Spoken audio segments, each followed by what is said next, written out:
ছোট বাচ্চা যদি নামাজ পড়ার সময় সামনে এসে দাঁড়ায় বা খেলা করে, তাহলে কি তাকে সামনে থেকে সরানোর চেষ্টা করব, নাকি তাকে তার মতো খেলতে দিব?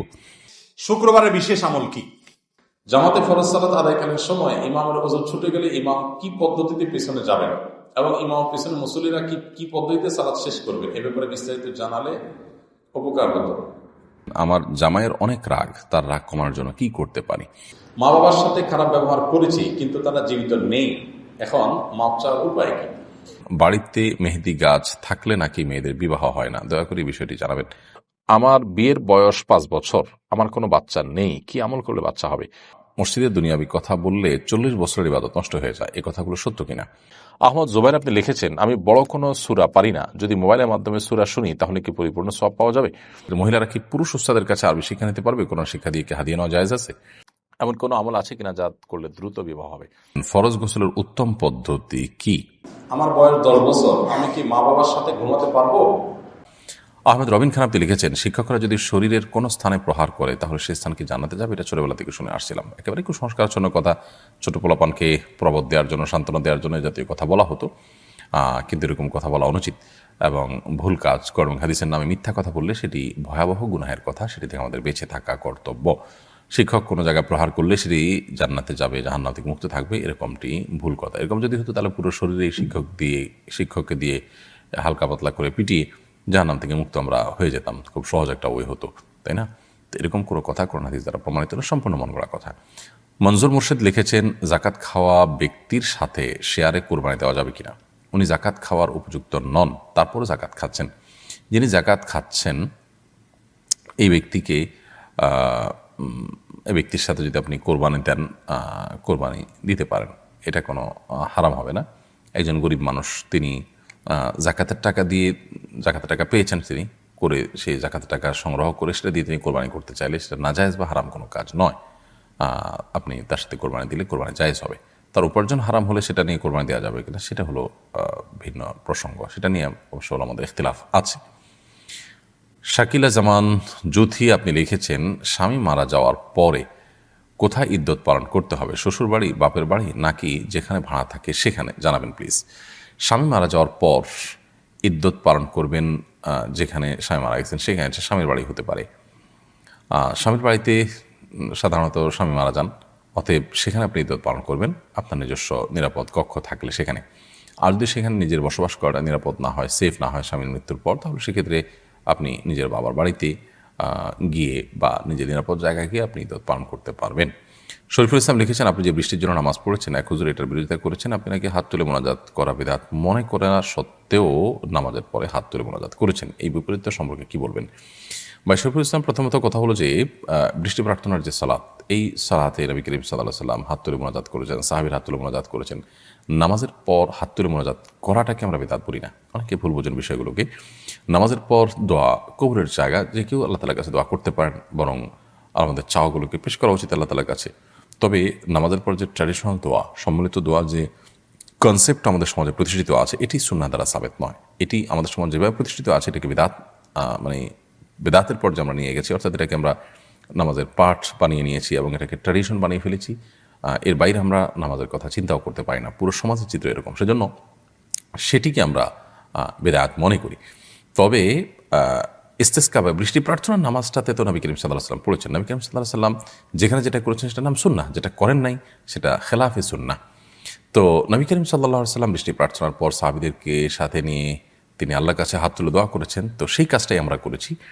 আর ৫ ওয়াক্ত নামাজের পর এই কাজটা তিনি করেছেন, সাহাবীদেরকে সাথে নিয়ে হাত তুলেছেন সম্মিলিতভাবে সবাইকে নিয়ে, এরকমটি সাবেত নাই, সেই জিনিসটা আমরা করি না। আমরা যেখানে যেটা করছি নবী সাল্লাল্লাহু আলাইহি ওয়াসাল্লাম অনুসরণই করছি। অতএব বৃষ্টি প্রার্থনা নামাজের ক্ষেত্রে একরকম করলাম, ওখানে আরেক রকম করলাম, এটা আমাদের মন গড়া নয়, বরং যেখানে যেরকম করেছি সেটা হাদিসের ভিত্তিতে আমরা করেছি। আল্লাহ তাআলা আমাদের ভাইদেরকে বোঝার তৌফিক দান করুন। সময় আইডি থেকে আপনি লিখেছেন, বাড়িতে মেহেদি গাছ থাকলে নাকি মেয়েদের বিবাহ হয় না? দয়া করে এই বিষয়টি জানাবেন। মানে এই ধরনের হাস্যকর এবং কুসংস্কারের জন্য কথাও আমাদের সমাজে আছে, আমার তো ভাবতে অবাক লাগে।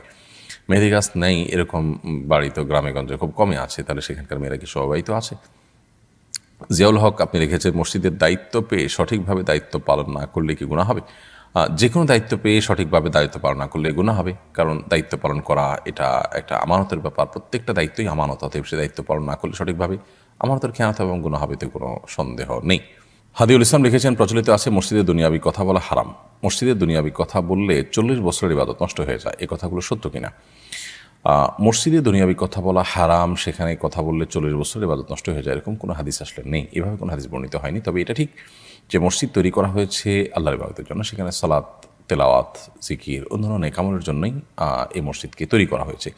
অতএব মসজিদে যদি কেউ বেচা কেনা করেন, মসজিদে যদি কেউ হারানো জিনিস নিয়ে ঘোষণা দেন, সেটা নিষিদ্ধ। হাদিসে পরিষ্কারভাবে সেটিকে নিষেধ করা হয়েছে এবং নাজায়েজ গুনাহের কাজ হিসাবে আখ্যায়িত করা হয়েছে।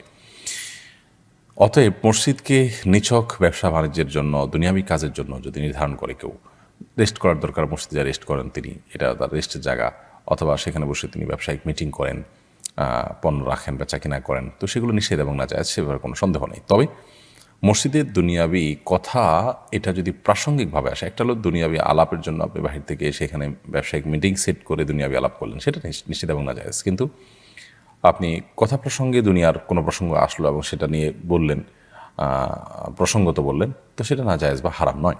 নবী করিম সাল্লাল্লাহু আলাইহি ওয়াসাল্লাম বিভিন্ন বক্তব্যে দুনিয়াবি বিভিন্ন বিষয় এরকম উঠে এসেছে। মাঝে মধ্যে দেখা গেছে প্রসঙ্গত কোনো দুনিয়াবি বিষয়, পার্থিব কোনো বিষয় উঠে এসেছে, তো সেটা তিনি কথা বলেছেন, এগুলো হারাম নয়, নিষেধ নয়, নাজায়েজ নয়।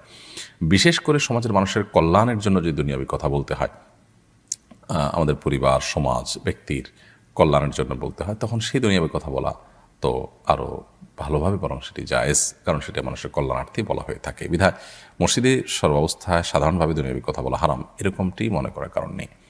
আব্দুল্লাহ জুবায়ের সর্দার আপনি লিখেছেন, মসজিদ স্থানান্তর করলে মসজিদের আগের স্থানটা কী ধরনের কাজে ব্যবহার করা যাবে? মসজিদ স্থানান্তর করলে ফোকা হানাফের মতে ওই জায়গাটি চিরকালের জন্য মসজিদ হিসাবেই থাকবে, আগের পুরাতন জায়গাটি, সেটাকে ঘেরাও করে রাখতে হবে, সেটা সম্মান রক্ষা করতে হবে। যদিও সৌদি আরবের সাবেক গ্র্যান্ড মুফতি এবং শেখ আব্দুল্লাহ বিন আব্দুল্লাহ বিন বাদর রাহিমাহুল্লাহ তিনি এক্ষেত্রে, তিনি সহ সৌদি আরবের উলামা ইকরাম বলেন যে না, ওই জায়গা যদি আর মসজিদ হিসাবে থাকার কোনো কারণ না থাকে, বসতি নাই সেখানে,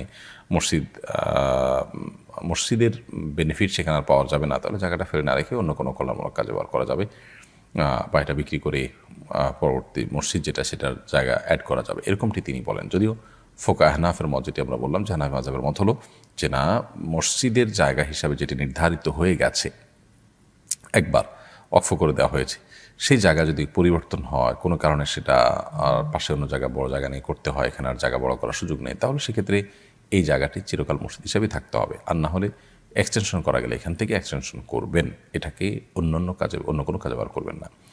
ফাহমিদা ইউসা ইয়াডি থেকে আপনি লিখেছেন, আমার সন্তান সবসময় অসুস্থ থাকে, মা হিসাবে সন্তানের সুস্থতার জন্য কি কি আমল করতে পারি? বোন ফাহমিদা, আল্লাহ তাআলা আপনার সন্তানকে পরিপূর্ণ সেবা দান করুন, আমরা দোয়া করি। মা হিসেবে সন্তানের সুস্থতার জন্য আপনি তো সাধারণভাবে দোয়া করবেন, দোয়া কবুলের যে সময়গুলো আছে সেগুলোতে আলাদা করে দোয়া করবেন। মা বাবার দোয়া সন্তানের জন্য অনেক বেশি উপকারী। এর বাইরে তার রোগ নির্ণয়ের জন্য ট্রিটমেন্ট করা অথবা রুকিয়ার ব্যবস্থা করা, সেটা আপনি করবেন ইনশাআল্লাহ। পাশাপাশি জমজমের পানি পান করাতে পারেন যদি সুযোগ থাকে। সকালে আজোয়া খেজুর খাওয়ানোর চেষ্টা করতে পারেন খালি পেটে, এটিও শেফা হিসাবে কাজ করে। কালোজিরা, মধু, এগুলো শেফার কাজ করে হাদিস থেকে সুস্পষ্টভাবে এবং বিশুদ্ধভাবে প্রমাণিত। সো এগুলো আপনি তাকে নিয়মিত করাতে পারেন এবং সেই সাথে আল্লাহ তাআলা আপনাকে এবং সন্তানকে যেন সবার এর তৌফিক দান করেন, সেটা আমরা করছি। শরীফুল ইসলাম শরীফ আপনি লিখেছেন, ফরজ গোসলের উত্তম পদ্ধতি কি? ফরজ গোসলের উত্তম পদ্ধতি, সুন্নাহসম্মত পদ্ধতি, সেটাই উত্তম পদ্ধতি। আর সুন্নাহসম্মত পদ্ধতি হলো যে শরীরের কোনো জায়গায় অথবা কাপড়ে নাপাক লাগলে প্রথমে সেই জায়গাটাকে আলতো করে ধুয়ে ফেলতে হবে, পরিষ্কার করে ফেলতে হবে। এরপর শরীর এবং কাপড়ের উভয় জায়গার নাপাক জায়গাটাকে ধুয়ে ফেলার পর আপনি 2 হাতের কবজি 3 বার ধুয়ে কুলি করে নাকে পানি দিয়ে মুখ ধুয়ে 3 বার ঠিক উজু করার মতো করে মুখ হাত ধুয়ে মাথা মাসে করে উজু করবেন। শুধুমাত্র উজুর যে পাও ধোয়ার কাজটা বাকি রেখে এবার আপনি গোসল করে ফেলবেন। গোসল করে আপনি ওয়াশরুম থেকে বের আসার সময় পাও টাকনো পর্যন্ত ধুয়ে বের হয়ে যাবেন। তাহলে সেক্ষেত্রে এটি হলো সুন্নাহসম্মত গোসল, অর্থাৎ উজু এবং গোসল একসাথে হয়ে গেল এই নিয়মে। আর এই নিয়মের ব্যত্যয় করে যদি আপনি ফরজ গোসল করেন তাহলে সেক্ষেত্রে গোসল হয়ে যাবে, কিন্তু সুন্নাহসম্মত না হওয়ার কারণে গোসলটা কারণে আপনি আলাদা সওয়াব পাবেন না, সুন্নাহ আদায় করার সওয়াব পাবেন না। আর ফরজ গোসলের ক্ষেত্রে মনে রাখতে হবে যে 3 বার কুলি করা এবং গড়গড়া করে কুলি করা, যদি রোজাদার না হন। রোজাদার হলে সেক্ষেত্রে গড়গড়া করবেন না, রোজাদার না হলে গড়গড়া করে কুলি করবেন এবং নাকে পানি দিবেন, যতটুকু সম্ভব নাকে পানি দিয়ে নাক ঝাড়বেন। তো এই কাজগুলো করে আপনি গোসল সম্পন্ন করবেন। বিলকিস বানু লিখেছেন, চলতি হিসাবে ব্যাংকে টাকা রাখা হলে তা অনিচ্ছা সত্ত্বেও কিছু অতিরিক্ত টাকা মূল টাকার সাথে যোগ হয়ে যায়, করণীয় কি? অতিরিক্ত যে টাকাটা যুক্ত হয় আপনার সুদী ব্যাংকে, সেই টাকা আপনি সওয়াবের নিয়ত করা ছাড়া কোনো গরিব মানুষদেরকে দান করে দিবেন। আর সাধারণত চেষ্টা করবেন ইসলামী ব্যাংকিংয়ের সাথে যুক্ত থাকার। ইসলামী ব্যাংকিংয়ের সাথে যুক্ত থেকেও যে অতিরিক্ত টাকা পান সেটাও নিজে ভোগ না করাটাই হলো নিরাপদ। সেটা কোনো গরিব মানুষকে সওয়াবের নিয়ত করা ছাড়া দান করে দিবেন, ইনশাআল্লাহ আপনি দায়মুক্ত হবেন। ফারজান আহমেদ লিখেছেন, আমার আব্বু বেঁচে থাকাকালীন আমাদের বাড়ি আব্বু, আমার 2 বোন এবং আমার আম্মুর নামে লিখে দেন। আমাদের কোনো ভাই নাই, এটা ছাড়া আমাদের আর কোনো সম্পত্তিও নাই। এই সম্পত্তির যেটুকু আম্মুর নামে আছে, আমার আম্মু কি বেঁচে থাকার কারণে আমাদের 2 বোনকে লিখে দিতে পারবেন? সন্তানদেরকে বাবা মা তো ডোনেশন বা গিফট করতেই পারেন, সেই জায়গা থেকে আপনার আব্বা দিয়েছেন, আপনার আম্মু যদি এখন লিখে দিতে চান লিখে দিতে পারেন। কিন্তু তার উদ্দেশ্য যদি হয় অন্য ওয়ারিসরা যেন না পায়, তাদেরকে ঠকানো বা তারা যেন না পান, তো সেটা অনুচিত কাজ হবে। আসলে আল্লাহ রাব্বুল আলামিনের প্রতি আমাদের এই বিশ্বাস থাকা উচিত যে রিজিকের মালিক আল্লাহ তাআলা। আমরা আমাদের কোনো সম্পদ কোনো ওয়ারিস পেতে পারে না আমার মৃত্যুর পর, শরীয়ত যেহেতু তার ভাগ রেখেছে, সেটা যেন না পায় সেই জন্য আমি এভাবে করে দিলাম, এমনটি করা অনুচিত। হ্যাঁ, আমার সন্তানরা অনেক অভাবী, তাদের আসলে বিকল্প কোনো পথ নাই, সেই জায়গা থেকে তাদেরকে আমি গিফট করে দিলাম, এটা জায়েজ আছে। অন্যকে ঠকানো বা অন্য যেন না পায় সেটা উদ্দেশ্য না। উদ্দেশ্য হলো এদের আসলে এসবটুকুই এদের না হলে নয়, এ পর্যায়ের তারা কষ্টে আছে, তাহলে তাদের জন্য আমি এটা দিয়ে দিলাম, সেটা জায়েজ আছে। তবে কিছুটা সম্পদ হলেও যদি রেখে দেওয়া হয় অন্যান্য ওয়ারিসদের জন্য, সেটা সর্বোত্তম। একজন শিক্ষার্থী, আমি প্রায় শ্রেণীকক্ষে বন্ধু বান্ধবদের আলোচনায় শুনি কেউ প্রতিদিন হস্তমৈথুন করে বা পর্নোগ্রাফি দেখা ছাড়া দিন কাটে না। এমন সমস্যার সমাধান কি? এক্ষেত্রে আমরা কি করতে পারি? আমাদের তরুণরা, আমাদের কিশোররা, তারা কোথায় চলে যাচ্ছে? তাদেরকে কোথায় নিয়ে যাওয়া হচ্ছে? অভিভাবক হিসাবে আমরা জাগছি না, এখন আমাদের গা করছি না, আমাদের মনে হচ্ছে এগুলো আমাদেরকে স্পর্শ করছে না। এরকম প্রশ্ন আমার কাছে অনবরত আসে ভাই। প্রশ্ন যাদের আসে, এই লোকগুলো তো আল্লাহর ভয় তাদের মধ্যে কিছুটা আছে, সেজন্য প্রশ্ন করছে। আর যার মধ্যে আল্লাহর ভয়টুকু পর্যন্ত নাই, তার ভিতরে তো প্রশ্ন করার বোধটুকুও নেই। আমাদের তরুণ সমাজ শেষ হয়ে যাচ্ছে, তাদেরকে ধ্বংস করে ফেলা হচ্ছে। এই জন্য অভিভাবকদেরকে জাগতে হবে। শিক্ষার নামে যদি কুশিক্ষা দেওয়া হয়, এই কুশিক্ষা শিক্ষিত হওয়ার চাইতে সন্তান মূর্খ থাকা অনেক শ্রেয়। আমার সন্তান শিক্ষার নামে যদি কুশিক্ষা শিখে, তাহলে এই শিক্ষা নেওয়ার চাইতে মূর্খ থাকাটা অনেক বেটার। মনে রাখবেন, অখাদ্য কুখাদ্য বা বিষমাখা খাদ্য, এটা খাওয়ার চাইতে না খেয়ে থাকা বেটার। এবং শুধু নিজে বাঁচার ব্যাপার না, এগুলোর বিরুদ্ধে আমাদেরকে আন্দোলন করতে হবে। দেখুন, কোন সরকার, যারাই যখন ক্ষমতায় আছে, কোন সরকার চায় না দেশে সমকামিতার প্রচার হোক। চায় কোন সরকার? সরকারের কি লাভ?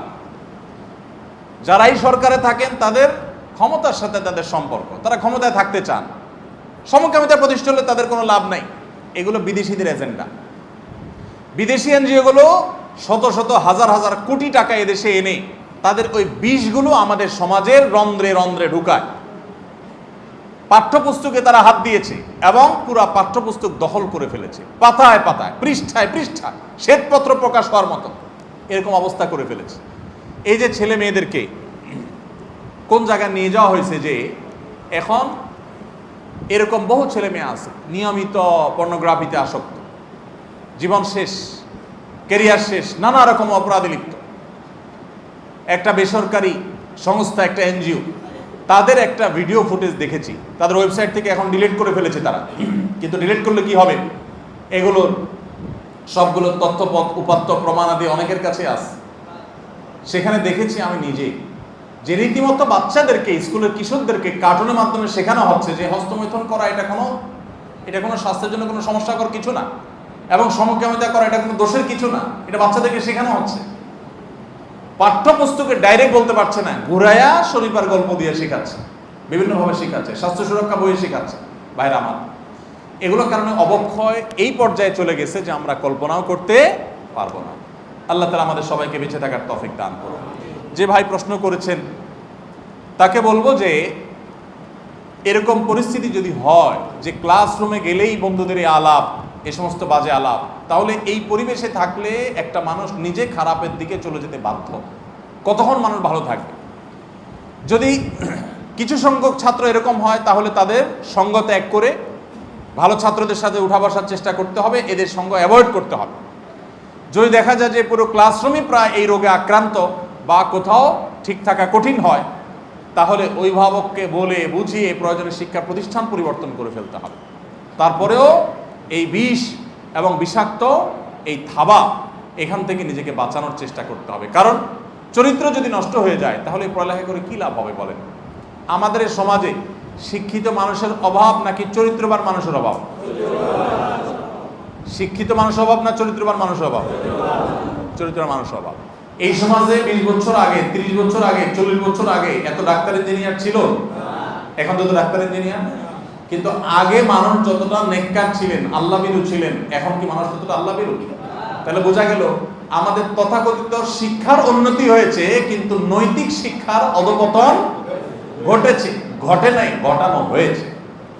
ঘটানো, এই ঘটনাটা কারা ঘটিয়েছেন? বিদেশি এনজিওগুলো, বিদেশি এনজিওগুলো, বিদেশি এম্বাসিগুলো, বিদেশি সংস্থাগুলো। তারা টার্গেট করে করে আমাদের মিডিয়াগুলোকে কিনে ফেলেছে, আমাদের বিভিন্ন পদস্থ কর্মকর্তাদের কিনে ফেলেছে। কিনে কিনে কিছু টাকার বিনিময়ে তারা এই সমাজে বিষ ঢুকাইছে। আমরা বিনোদনের নামে, তামাশার নামে সেগুলোকে আরো এনজয় করছি। সেগুলো যে বিষ এটা আমরা বুঝছি না। নিজের ছেলেটা যখন শেষ হয়ে যায়, নিজের মেয়েটা যখন শেষ হয়ে যায়, তখন আমাদের হুঁশ ফিরে আসে। আল্লাহ তাআলা আমাদেরকে বেঁচে থাকার তৌফিক দান করুন। মাজলান, আপনি প্রশ্ন লিখেছেন, আমার বয়স 26, পড়াশোনা করি, বৃদ্ধ বাবা মাকে নিয়ে ঢাকায় থাকি। এখন আমার বিয়ে করা জরুরি মনে করছি। দিনদারিকে প্রাধান্য দিয়ে একজন মেয়েকে পারিবারিকভাবে পছন্দ করেছি। পরিবারের সবাই রাজি হলেও আমার বড় বোন রাজি নন। তিনি বলেছেন আমি যদি সেই মেয়েকে বিয়ে করি তবে পরিবারের সাথে সম্পর্ক ছিন্ন করবেন। এখন আমার করণীয় কি? আপনার সুপরামর্শ কামনা করছি। দেখুন, প্রথম কথা হলো যে বিয়ের ক্ষেত্রে আসলে পরিবারের সদস্যদের এই ধরনের শক্ত অবস্থান নেওয়ার সেই দৃষ্টিকোণ থেকে কোনো যৌক্তিক কারণ নেই। বিয়ে যিনি করবেন তিনি যদি দিনদারিতাকে মাথায় রেখে কোনো পাত্র বা পাত্রী নির্বাচন করেন, আর সেক্ষেত্রে যদি বাবা মা, ভাই বোন, অন্য কেউ বাধা দেন, বিশেষ করে তারা যদি এমন কাউকে রেকমেন্ড করেন যিনি দিনদার নন বা যার ভিতরে দিনদারিতা নেই, তাহলে তাদের সেই নির্দেশ মানা বিবাহ করতে যিনি আগ্রহী বা যিনি বিবাহ ইচ্ছুক তার জন্য আবশ্যক নয়। এখন মুশকিল হলো এর কারণে যে পারিবারিক টানাপোড়েন হয়, রক্তের সম্পর্ক নিয়ে টানাটানি দেখা দেয়, সেটার কি করবেন? এটার উত্তর হলো যে এক্ষেত্রে কাউন্সেলিং দরকার বোঝানো, দরকার নাসিহা, দরকার আমাদের একে অন্যের প্রতি যথেষ্ট আন্তরিকতা। বোনকে বোঝানো, বিভিন্ন লোক দিয়ে বোঝানো, সে চেষ্টা করা যেতে পারে। এরপরও যদি দেখা যায় যে না, বোনের কথা শুনলে আপনি বদ্দিন পাত্রী বিবাহ করতে হবে বা অপাত্রে বিয়ে করতে হবে যে যার ভিতরে দিনদারিতা কম, তাহলে সেক্ষেত্রে আপনি তার সেই নির্দেশ না মেনে আপনি বিবাহ করবেন এবং পরবর্তীতে চেষ্টা করবেন তাকে সন্তুষ্ট করার। তবে এক্ষেত্রে বোনেরও শক্ত অবস্থানে যাওয়া উচিত নয়। সাহাবী জিহাদ থেকে ফিরে আসছেন নবী করিম সাল্লাল্লাহু আলাইহি ওয়াসাল্লামের সাথে, বললেন ইয়া রাসূলুল্লাহ, আমি নতুন বিবাহ করেছি, আমি একটু আগে যেতে চাই। নবী করিম সাল্লাল্লাহু আলাইহি ওয়াসাল্লাম বললেন, বাহ, তুমি নতুন বিবাহ করেছো, তিনি কুমারী নাকি অকুমারী? তো নবী করিম সাল্লাল্লাহু আলাইহি ওয়াসাল্লামের প্রিয় সাহাবী বিয়ে করেছেন, নবী করিম সাল্লাল্লাহু আলাইহি ওয়াসাল্লাম সেটা পরে জেনেছেন। তাহলে আমরা আমাদের আত্মীয় স্বজনরা অনেক সময় দেখা যায় যে বিয়ে শাদী নিয়ে আমরা অনেক বেশি বাড়াবাড়ি করি, যে আমি জানলাম না, আমার মত নেওয়া হলো না। এই বিষয়গুলো আসলে বাড়াবাড়ির ক্ষেত্রেই যায়। যে ঘর করবে, যে সংসার করবে, সারা জীবনের ব্যাপার, বিষয়টি তার। হ্যাঁ, তার উচিত অবশ্য বাবা মা এবং সিনিয়রদের ওপিনিয়ন নেওয়া, মতামত নেওয়া, কিন্তু সেখানে ভাই বোন তারা আপনার যেছে নিজেরা এই পর্যায়ে নিয়ে যাওয়া, সেটাকে যেখানে করলে তোমার সাথে সম্পর্কই থাকবে না, এটা অবশ্যই শরীরের দৃষ্টিকোণ থেকে ভুল কাজ। তো এই কাজগুলো থেকে আমরা বেঁচে থাকার চেষ্টা করবো। আল্লাহ আপনাকে তৌফিক দান করুন। আব্দুল্লাহ মামুন লিখেছেন, একজন অপরজনকে 10,000 টাকা ঋণ দিয়েছে, এই শর্তে যে ঋণ ফেরত পাওয়া পর্যন্ত ঋণ গ্রহীতার 10টি ফলবতী গাছ ভোগ করবে। এই শর্তে ঋণ গ্রহণ ও প্রদান করা জায়েজ হবে কি না? না, এটা সম্পূর্ণ না জায়েজ। কুল্লু কারদিন জাররা নাফআন ফাহুয়া রিবা। যেই লোন নেয়ার বিপরীতে আপনি কোনো প্রকার সুবিধা ভোগ করছেন, সেটি সুদ হিসাবে গণ্য হবে। সো আপনি যে টাকা ঋণ দিয়েছেন, ঋণ দিয়ে আপনি সুবিধা ভোগ করছেন, ঋণ দিয়ে যিনি ঋণ নিয়েছেন তার গাছের ফল ভোগ করছেন টাকা পরিশোধ করার আগ পর্যন্ত, এটি আপনার সুদ হিসাবে গণ্য হবে এবং নাজায়েজ কাজ হবে, এটা জায়েজ নয়। ঋণ হবে আল্লাহর জন্য, ঋণ দিবেন আল্লাহর জন্য, আল্লাহ তার কাছে আজর এবং প্রেম লাভ করবেন। নিত আপনি লিখেছেন, আমার বোনের ছেলে 11 বছর হওয়ার আগে মারা গিয়েছে। ও আমাদের ভীষণ প্রিয়, ভালোবাসার ছিল। ওর স্মৃতি হিসাবে কি ওর ছবি ফোনে রাখতে পারবো? ফোনে আপনি তার যে ফটোগ্রাফির ছবি সেটি রাখলে গুনাহ হবে না ইনশাআল্লাহ তাআলা। তবে অনেক ওলামায়ে কেরাম এই ফটোগ্রাফিক ছবিকেও প্রিন্টেড ছবির মতোই হারাম মনে করেন এবং নিষেধ করেন। সেজন্য আপনি যদি মতপার্থক্যের ঊর্ধ্বে উঠতে চান এবং অতি সতর্ক থাকতে চান, তাহলে সেক্ষেত্রে এই ছবি আপনার না রাখাই উত্তম হবে। তবে আমরা এটাকে জায়েজ মনে করি। হৃদয় আপনি লিখেছেন, মাগরিবের জামাতের আগে কি আসরের কাজা নামাজ আদায় করা যাবে? মাগরিবের জামাতের ঠিক আগ মুহূর্তে যদি হয়, সূর্য ডুবছে তখন করা জায়েজ হবে না। সূর্য ডুবে গেছে, মাগরিব রক্ত হয়ে গেছে, তারপর চাইলে আপনি কাজা করতে পারেন যদি সুযোগ থাকে। আর না হলে আসরের সূর্য ডুবার যথেষ্ট আগে, ধরুন সূর্য ডুবার 15 মিনিট আগে, 20 মিনিট আগে আপনি মাগরিবের আসরের নামাজ কাজা থাকলে সেটি পড়লেন, সেটি আদায় করতে পারেন, কোনো অসুবিধা নেই। এমনি ফিরোজ আলম খান আপনি লিখেছেন, তেঁতুল গাছের কাঠ দিয়ে ঘর বানানোর ব্যাপারে কি কোনো নিষেধাজ্ঞা আছে? এটা কি অশুভ? না, এরকম কোনো অশুভ নাই। যে কোনো গাছের কাঠই আমরা আমাদের ঘর বাড়িতে লাগাতে পারবো, এতে কল্যাণের কোনো ব্যাপার নেই। আমরা যদি এরকম কোনো কিছু মনে করে থাকি, সেটা একান্তই আমাদের কুসংস্কার ছাড়া আর কিছুই নয়। ইমরান খান লিখেছেন, আমার মা ইন্তেকাল করেছেন, মামারা শহরে যে বাসায় থাকেন সেটা আমার নানুর নামে হওয়ায় সবাই এর অংশীদার। মামা আমাদের অংশটুকু তাদের নামে লিখে দেওয়ার জন্য চাপ দিচ্ছেন, ছোট খালাও বলছেন লিখে দেওয়ার জন্য, কিন্তু আমি রাজি নই। এই কারণে মামারা আমাদের সঙ্গে সম্পর্ক ছিন্ন করেছেন। এখন আমার করণীয় কি, পরামর্শ কামনা করছি। আপনার নানুর নামে যে জায়গাটা ছিল, সেই জায়গাটা যদি আপনার নানুর হয়ে থাকে বা আপনার নানা থেকে আপনার নানু পেয়ে থাকেন, অর্থাৎ তিনি যদি মালিক হয়ে থাকেন, তাহলে আপনার মা সেটার ওয়ারিস। অতএব আপনার নানির মৃত্যুর পর যদি আপনার মায়ের মৃত্যু হয়ে থাকে, তাহলে সেখানে তার অংশীদারিত্ব নিশ্চিত হয়ে যায়। আর আপনার নানুর জীবদ্দশায় যদি আপনার মার ইন্তেকাল হয়ে যায়, তাহলে কিন্তু সেখানে আপনাদের কোনো অংশীদারিত্ব নেই। তাহলে এখানে কয়েকটা হয়ে গেল, কয়েকটা ভাগ হয়ে গেল। সম্পদটা যদি আপনার নানুর হয়ে থাকে, আপনার নানা থেকে পেয়েছেন বা তিনি নিজের বাবার বাড়ি থেকে পেয়েছেন, যেভাবে পেয়েছেন তার হয়ে থাকে, তাহলে আপনার মা সেখানে ভাগ থাকতে পারে। আপনার নানুর নামে কিন্তু সম্পদটা আসলে আপনার মামা নিজের টাকায় কিনেছেন, জাস্ট মায়ের নামে রেখেছেন, এরকম যদি হয়, তাহলে সেখানে কিন্তু আপনাদের কোনো অংশ থাকবে না। তো আপনার নানুর নামে যেটি, সেটি আপনার নানু আপনার নানা থেকে পেয়েছেন বা নিজে কিনেছেন, অর্থাৎ আপনার মামাদের নয় অ্যাটলিস্ট, সেরকম যদি হয়, তাহলে সেক্ষেত্রে সেখানে আপনার মায়ের অংশ থাকবে, যদি আপনার নানু মৃত্যুর পর আপনার মায়ের মৃত্যু হয়, তাহলে সেক্ষেত্রে আপনাদের ভাগ আছে। সেই ভাগ দেওয়ার জন্য যদি আপনাদেরকে চাপ দেয় মামা বা খালারা, তো সেই চাপ মানতে আপনারা বাধ্য নন। এক্ষেত্রে আপনার মামারা যদি আপনাদের সাথে সম্পর্ক ছিন্ন করেন বা সম্পর্ক নষ্ট করেন, সেক্ষেত্রে তারা গুনাহগার হবেন, এটা তাদের দোষ। তবে আপনারা তাদের জন্য স্যাক্রিফাইস করতে পারলে, সুযোগ থাকলে আপনারা করবেন, যদি করার প্রয়োজন হয়, তারা অভাবী হয়, নিঃস্ব হয়, আল্লাহ আপনাদেরকে স্বাবলম্বী করে থাকেন, সেটা আপনাদের চেষ্টা করা কর্তব্য। যদি আপনাদের সেরকম অবস্থা থাকে, আপনারা অবস্থাশালী, তারা দুর্বল, এরকম যদি হয়। আর যদি সেরকমটি না হয়, এমনকি সেটা হলেও আপনার জন্য বাধ্যতামূলক নয়, আমি জাস্ট উত্তম অনুত্তম বলেছি, এটা করতে পারলে ভালো হয় যদি তারা দুর্বল থাকেন। আদারওয়াইজ এটা আপনাদের জন্য না জরুরি, না আবশ্যক। এর কারণে তারা যদি মনক্ষুণ্ণ হন, সম্পর্ক নষ্ট করেন, সেটা একান্ত তাদের ব্যাপার এবং তারা গুনাহগার হবেন। এরপরে আজমাইন আকিব আপনি লিখেছেন, আমার বাবা পুলিশ অফিসার ছিলেন, তার উপার্জনের হারাম হালাল মিশ্রিত ছিল, তার ইনকামের টাকায় অনেক সম্পদ করেছেন। তিনি মারা যাওয়ার পর সম্পদ মা এবং আমাদের ভাই বোনদের মধ্যে বণ্টিত হয়েছে। এখন আমার অংশ কি আমার জন্য ভোগ করা হালাল হবে? সে সম্পদ না থাকলে আমাকে দরিদ্র বলা চলে। আমি একজন ছাত্র, দৈনিক 200 টাকা ইনকাম আমার, দয়া করে জানাবেন।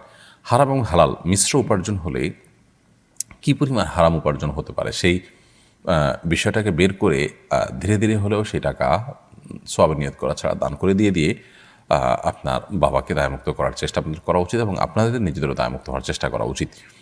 যেহেতু তার হালাল হারাম দুরকম উপার্জনই ছিল, অতএব তার সব উপার্জন বা সব সম্পদ তার হারাম নয়, তবে রেশিওটা আনুমানিক কীরকম হতে পারে সেটা বের করে তারপর সেটা ধীরে ধীরে হলেও, একসাথে না পারলে ধীরে ধীরে হলেও সেটা দিয়ে আপনাদেরকে দায়মুক্ত হতে হবে।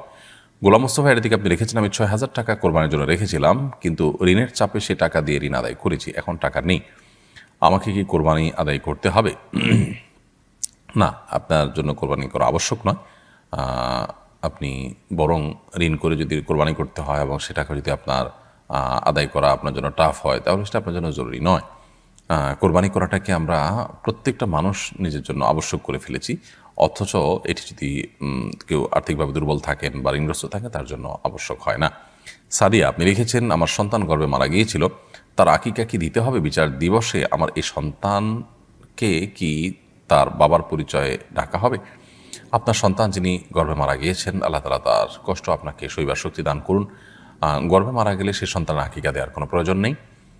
আকিকা দেওয়ার পর সপ্তম দিন পর্যন্ত থাকলে তখন জন্মের পর সপ্তম দিন পর্যন্ত থাকলে তখন আকিকা দেওয়ার প্রশ্ন আসবে। আর অবশ্যই কিয়ামত দিবসে তাকে তার বাবার সাথে সম্বন্ধ করে ডাকা হবে ইনশাআল্লাহ তাআলা। মা বাবার সাথে খারাপ ব্যবহার করেছি কিন্তু তারা জীবিত নেই, এখন মাপ চাওয়ার উপায় কি? কারণ মা বাবা দুনিয়া থেকে যদি চলে যান আর তার মনে হয় যে মা বাবার হক তিনি যথাযথভাবে আদায় করতে পারেন না, ত্রুটি করেছেন, তার করণীয় কি?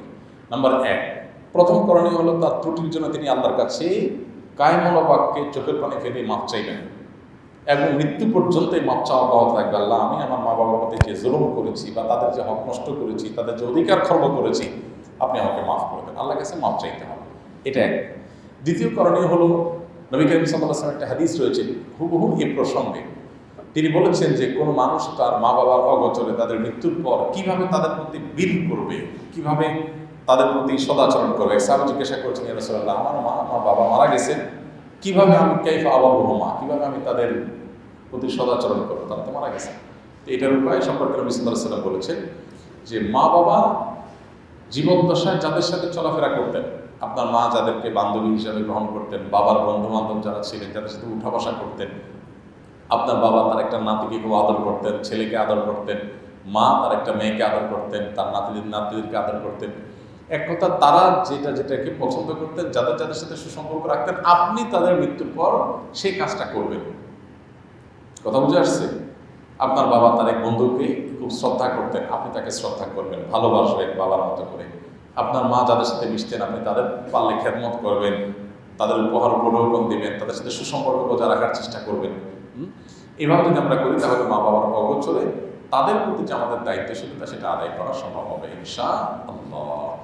এর পাশাপাশি মা বাবার তরফ থেকে দান সাদাকা করা, অন্যায় অনাচার হয়েছে আল্লাহর কাছে মাপ চাই, এবং এভাবে তাদের পক্ষ থেকে দান সাদাকা করলেন, তাদের বন্ধুবান্ধব, তাদের চলাফেরা করা মানুষগুলোর সাথে সদাচরণ করলেন, এগুলো করলেন, আশা করে যে আল্লাহ তাআলা রিকভার করবেন। আমি সুপারগুলো নিয়ে কাজ করি, নামাজের সময় ভালোভাবে পরিষ্কার করি, তারপরে একটু একটু থেকে যায়, প্রায় সময় তা ভুলে কিছু থেকে যায়, এতে উজু নামাজ হবে কিনা? না ভাই, এটা তো উজু নামাজ তো হবে না। এখন আপনার কাজ যেহেতু গ্লু নিয়ে হয়, সেক্ষেত্রে আপনার যে কোনো মূল্যে অজুর অঙ্গগুলো, অজুর অঙ্গের বাইরে এখানে গ্লু লেগেছে, অন্য কোথাও লেগেছে, এখানে ধোয়া জরুরি না, তাহলে ওটা না ওঠাইলেও হবে, নামাজ হয়ে যাবে। তবে পরবর্তীতে যখন গোসল ফরজ হবে তখন আবার ঠিকই এটা আপনাকে রিমুভ করতে হবে। এখন কথা হলো যে ওজুর অঙ্গের মধ্যে যদি আপনার গ্লু লেগে যায়, হাতে লেগে যায়, তাহলে আপনার এটা যদি থেকে যায় আর এই অবস্থা আপনি নামাজ পড়েন, নামাজ হবে না। কারণ ওজুর জন্য অন্যতম পূর্বশর্ত পবিত্রতা অর্জন করা, এই পবিত্রতা অর্জনের অংশ হিসেবে এই জায়গাগুলো আমাদেরকে ধুইতে হবে। দেখুন, আমাদের এই হাত মুখ ধোয়ার যে নির্দেশ ইসলাম দিয়েছে, এর মধ্যে আমাদের গুনাহ মাফ যেমন আছে, এর মধ্যে পার্থিব কল্যাণও আছে। আমাদের ফ্রেশনেস আসে। আপনি যখন লং রুটে যাবেন দেখবেন যে কিছুক্ষণ গাড়ি ড্রাইভ করার পর, গাড়ি চালানোর পরে ক্লান্তি চলে আসে, চোখের ঝিমানি চলে আসে, ঘুম চলে আসে, তখন মানুষ কী করে? থামায়, হাত মুখ ধোয়, তাই না? মুসলমানের এই সমস্ত কাহিনীর দরকার নেই, কারণ অটোমেটিক তার নামাজের সময় উজু করতে হবে। মাগরিবের সময় দাঁড়াইতে হবে, আসরের সময় দাঁড়াইতে হবে, সে দাঁড়াবে, দাঁড়ায় উজু করবে, উজু করলেই তার ফ্রেশনেস অটোমেটিক হয়ে যাবে। ইসলাম এমন ব্যবস্থা রেখেছে আমাদের জন্য যে প্রত্যেকটা ইবাদতেরই আখিরাতে সওয়াব তো আছেই, তার বেশিরভাগ ক্ষেত্রে দুনিয়ার কোনো না কোনো কল্যাণের দিক আছে। বিধায় উজু আমাদের যথাযথ উপায়েই করতে হবে, এর মধ্যেই কল্যাণ আছে। আপনার কোনো এক জায়গায় সুপারগ্লু লেগে আছে, ওখানে আপনি পানি দিয়ে উজু করলেন, তাহলে সুপারগ্লুর নিচে যে আপনার ত্বক, চামড়া, সেখানে তো পানি যায় নাই, সো উজু হবে না। প্রচুর পরিমাণ জায়গাও ইচ্ছাকৃতভাবে বা জানা সত্ত্বে এরকম শুকনো রাখার কোনো সুযোগ নেই। আপনার যদি পরবর্তীতে টের পান, তাহলে তখনই আপনাকে এটা রিমুভ করে পুনরায় আপনার ওয়াক্তের মধ্যেই উজু করে আবার নামাজ পড়তে হবে, যদি আপনি টের পান যে এটা রয়ে গেছে। কারণ এটা ছাড়া আপনার নামাজ হবে। এখন কথা হলো যে আমার তো কষ্ট হয়, সুপারগ্লু নিয়ে কাজ করি, তাহলে এটা রিমুভ করতে কষ্ট হয়। কষ্ট যদি বেশি হবে সওয়াব পাবেন। ইন্না আইজামাল জাযাই মা আইজামিল বালা, কষ্ট যে কোনো কাজ যত বেশি হয়, আমি উজু করে চলে আসছি ডাইরেক্ট, আমি রঙের কাজ করি না, আমি সুপারগ্লুর কাজ করি না, আমার সওয়াব হবে। আপনি যেহেতু ওই কাজ করেন যেন আপনার এগুলো রিমুভ করতে দেরি হচ্ছে, কষ্ট হচ্ছে, সময় যাচ্ছে, এটা আপনার এবাদতে গণ্য হবে ইনশাআল্লাহ। বিধায় এগুলোকে বোঝা মনে করবো না, কোনো দায়িত্ব মনে করবো। আল্লাহ তাআলা আমাদের সবাইকে আমলের তৌফিক দান করুন। তানজিম যারা আপনি লিখেছেন, আমি ছোট থেকে শুনে আসছি তেঁতুল খেলে বা তেঁতুল গাছের নিচে হাঁটলে নাকি মেধা কমে যায়, এটা কি সত্যি? এটার কোনো বৈজ্ঞানিক ভিত্তি তো নেই এবং কোরআন হাদিসের আলোকেও এটি প্রমাণিত নয়। এটির কোনো অভিজ্ঞতা দ্বারা প্রমাণিত আছে কিনা আমি জানি না, তবে কোরআন হাদিস দৃষ্টিকোণ থেকে এরকম কোনো কথা তো নেই। বরং বৈজ্ঞানিকভাবেও তেঁতুল খেলে ব্রেন কমে যায়, মেধা কমে যায়, এরকম কথা আছে বলে আমি জানি না। বিষয়টি আমি মানে কিছুটা ঘাটার চেষ্টা করেছি, তবে এরকম কোনো বিষয় আমার চোখে পড়েনি। বিষয়টিকে আপাতদৃষ্টিতে কুসংস্কারই মনে হয়। তবে যদি অভিজ্ঞতা দ্বারা এটি প্রমাণিত হয়, গবেষণা দ্বারা প্রমাণিত হয়, তাহলে ভিন্ন কথা। কিন্তু সেরকম কিছুও কিন্তু কোথাও আছে বলে আমার জানা নেই এবং আমি অন্তত এ পর্যন্ত দেখিনি। তো একজন মুসলিম সাধারণত ধারণাপ্রসূত অথবা আপনার কুসংস্কার নির্ভর কোনো কথা বা কোনো বিশ্বাসের উপর তিনি কখনো ভর করতে যাবেন না। শাফাত হোসেন আপনি লিখেছেন, এক নারী তার ইদ্যত সম্পন্ন হওয়ার আগে আরেক স্থানে বিয়ে করে ফেলেছে, তখন এই বিষয়ক বিধান জানা ছিল না, এখন করণীয় কি? বা শাফাত হোসেন, এই বিয়ে বাতিল এবং অশুদ্ধ, যার কারণে তাদের এখন বিচ্ছেদ হয়ে যাওয়া জরুরি। নতুন করে বিয়ে হতে হলে যথা নিয়মে তাদেরকে অপেক্ষা করে তারপর আবার নতুন করে বিয়ে বন্ধনে আবদ্ধ হতে হবে। অর্থাৎ যে বিয়ে হয়েছে সেটি বিশুদ্ধ হয়নি, তারা না জেনে করে থাকলে সেজন্য হয়তো আল্লাহ সুবহানাহু ওয়া তাআলা তাদেরকে মাফ করবেন, কিন্তু তাদের অন্যায় হয়েছে যেন তাদের ইস্তেগফার করতে হবে, আল্লাহর কাছে ক্ষমা প্রার্থনা করতে হবে। কারণ এ বিষয়ের জ্ঞান অর্জন করা তাদের কর্তব্য ছিল এবং তারা অন্যায় করেছেন, ভুল করেছেন, বিধায় সেটির প্রায়শ্চিত্ত তাদের করতে হবে এবং বিচ্ছেদটা তাদের জন্য একেবারেই আবশ্যক। তাদের মধ্যে বৈবাহিক বন্ধনের যে ব্যাপারটি তারা করেছেন অর্থাৎ আবদ্ধ করেছেন, সেটি আসলে বিশুদ্ধই হয়নি, পুরোটাই বাতিল হয়েছে, অর্থাৎ বিবাহ বন্ধনে আবদ্ধ হননি তারা শরিয়াহ দৃষ্টিকোণ থেকে। লুবনা জাহান লিজা আপনি লিখেছেন, যে ব্যক্তি সরাসরি কাবাঘর দেখবে তার জন্য হজ করা বাধ্যতামূলক, একথা কতটুকু সত্য? আমরা ওমরা পালন করতে গিয়েছিলাম, সেখানে একজন এই কথা বলেছেন, সম্পূর্ণ ভিত্তিহীন এবং মন গড়া কথা। কাবাঘর দেখলেই হজ ফরজ হয় না। হজ ফরজ হওয়ার সাথে সাধ্য এবং সক্ষমতার সম্পর্ক। কেউ যদি কাবাঘর সরাসরি নাও দেখেন আর এদিকে তার মানে হজ করার মতো সামর্থ্য থাকে, তাহলে তারপর হজ করা ফরজ হয়ে যায়। আর যদি কেউ দেখেন অথচ তার সামর্থ্য নয়, তাহলে তারপর হজ করা ফরজ নয়। অতএব হজ করা ফরজ হওয়াটা কাবাঘর সরাসরি দেখা না দেখার উপর নয়, বরং সক্ষমতা থাকা না থাকার উপরে। ফাতিমা রহমান লিখেছেন, বাচ্চা ডেলিভারির সময় ও পরে 40 দিন যে কাপড় মায়েরা পরিধান করেন, পরবর্তীতে সেই কাপড় ধুয়ে পরিধান করে কি নামাজ পড়া যাবে, নাকি সেই কাপড় ফেলে দিতে হবে? বাচ্চা ডেলিভারির সময় এবং পরবর্তীতে 40 দিন কাপড় থাকে, সেই কাপড়গুলো যদি নাপাক থাকে, রক্ত থাকে, সেগুলো ধুয়ে তো অবশ্যই তারা পবিত্র করে পড়তে পারবেন। এই কাপড় ফেলে দেওয়ার কোনো কারণ নেই। যদি সেগুলো পরিচ্ছন্ন করে পড়ার সুযোগ থাকে, অবশ্যই তারা পড়তে পারবেন। এমনি আলবাব হোসেন আপনি লিখেছেন, নাসুন্নাহ ফাউন্ডেশনে দেখা দেখি কোনো পেজ থেকে ইসলামিক কুইজের আয়োজন করা হচ্ছে, তবে ফাউন্ডেশনের সঙ্গে অন্যদের পার্থক্য হলো তারা রেজিস্ট্রেশন ফি নেন। সবার কাছ থেকে ফি নিয়ে নির্দিষ্ট কয়েকজনকে পুরস্কার দেওয়া শরীয়তসম্মত কিনা? দেখুন, আমরা সিরাত পাঠ প্রতিযোগিতা যখন ঘোষণা দিয়েছিলাম, তখন এই বিষয়টিকে আমরা পরিষ্কার করার চেষ্টা করেছি। এরকমটি করার কোনো সুযোগ নেই এবং এটা জায়েজ নয়। কারণ আপনি যখন সবার কাছ থেকে ফি নেবেন, এরপর সামান্য কিছু মানুষকে বা সীমিত কিছু মানুষকে আপনি পুরস্কার দিবেন, তো ব্যাপারটা কিছুটা জুয়ার সাথে মিলে যায়। এছাড়াও আরও কিছু শরিয়ার লঙ্ঘনের কারণে, আরও কিছু পয়েন্টের কারণে এটি নাজায়েজ। এভাবে ফি নিয়ে রেজিস্ট্রেশন করে তারপর আপনি সীমিত কিছু মানুষকে পুরস্কার দিলেন, সেটি জায়েজ নয়। এটিকে আমাদের যে পরীক্ষা হয়ে থাকে প্রচলিত শিক্ষা প্রতিষ্ঠানগুলোতে, সে পরীক্ষার যে ফি নেওয়া হয়, ফি নিয়ে পরীক্ষা হয়, সেখানে কিছু মানুষ ফার্স্ট সেকেন্ড থার্ড হয়, কিছু মানুষ হয়তো আপনার পেছনের দিকে থাকে, যারা ভালো করে তাদেরকে হয়তো শিক্ষা প্রতিষ্ঠান থেকে সম্মানিত করা হয়, পুরস্কৃত করা হয়। ওইটার সাথে এটাকে মেলাবার কোনো সুযোগ নেই। ওইটা হলো পুরো পরীক্ষা যারা অংশগ্রহণ করবে তাদের সবার জন্য এই প্রসেসটা। আর ফার্স্ট সেকেন্ড থার্ড নির্ধারণ হওয়া, সেটা তো যোগ্যতার ব্যাপার, সেখানে তার কোনো পার্থিব পুরস্কার ব্যাপার নেই। আর পুরস্কার দেওয়ার ব্যাপারটা শিক্ষা প্রতিষ্ঠানগুলোতে যেটা থাকে, সেটা একেবারেই অনেকটা থার্ড পার্টির উৎসাহিত করার মতো, তৃতীয় পক্ষ সেখান থেকে উৎসাহিত করছে সেরকম ব্যাপারটি।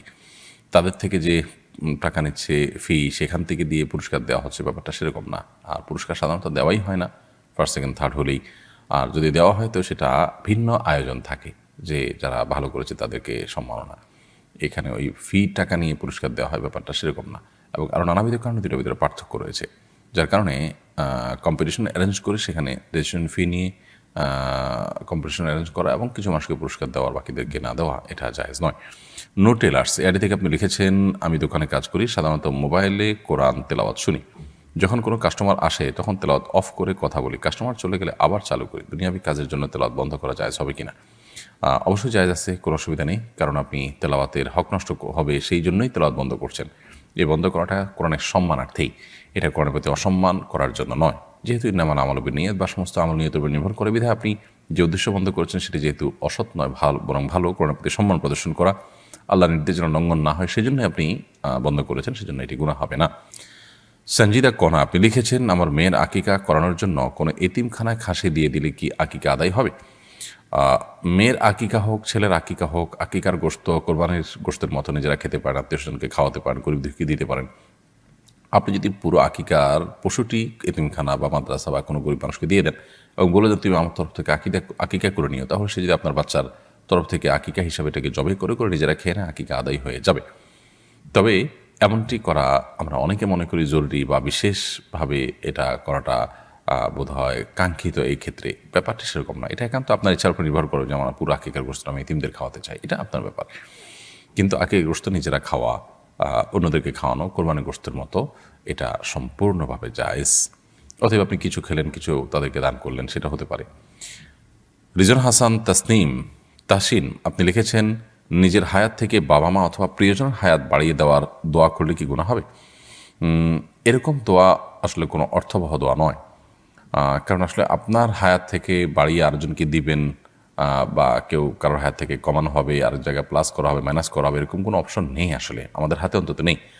আল্লাহ সুবহানাহু ওয়া তাআলা প্রত্যেকের জন্য যা বরাদ্দ রেখেছেন তিনি তাই ভোগ করবেন, কারণ সুন্নাহ সেটাই বলে। অতএব এরকম দোয়া করা অমূলক দোয়া, এ দোয়া অর্থবহ কোনো দোয়া নয়।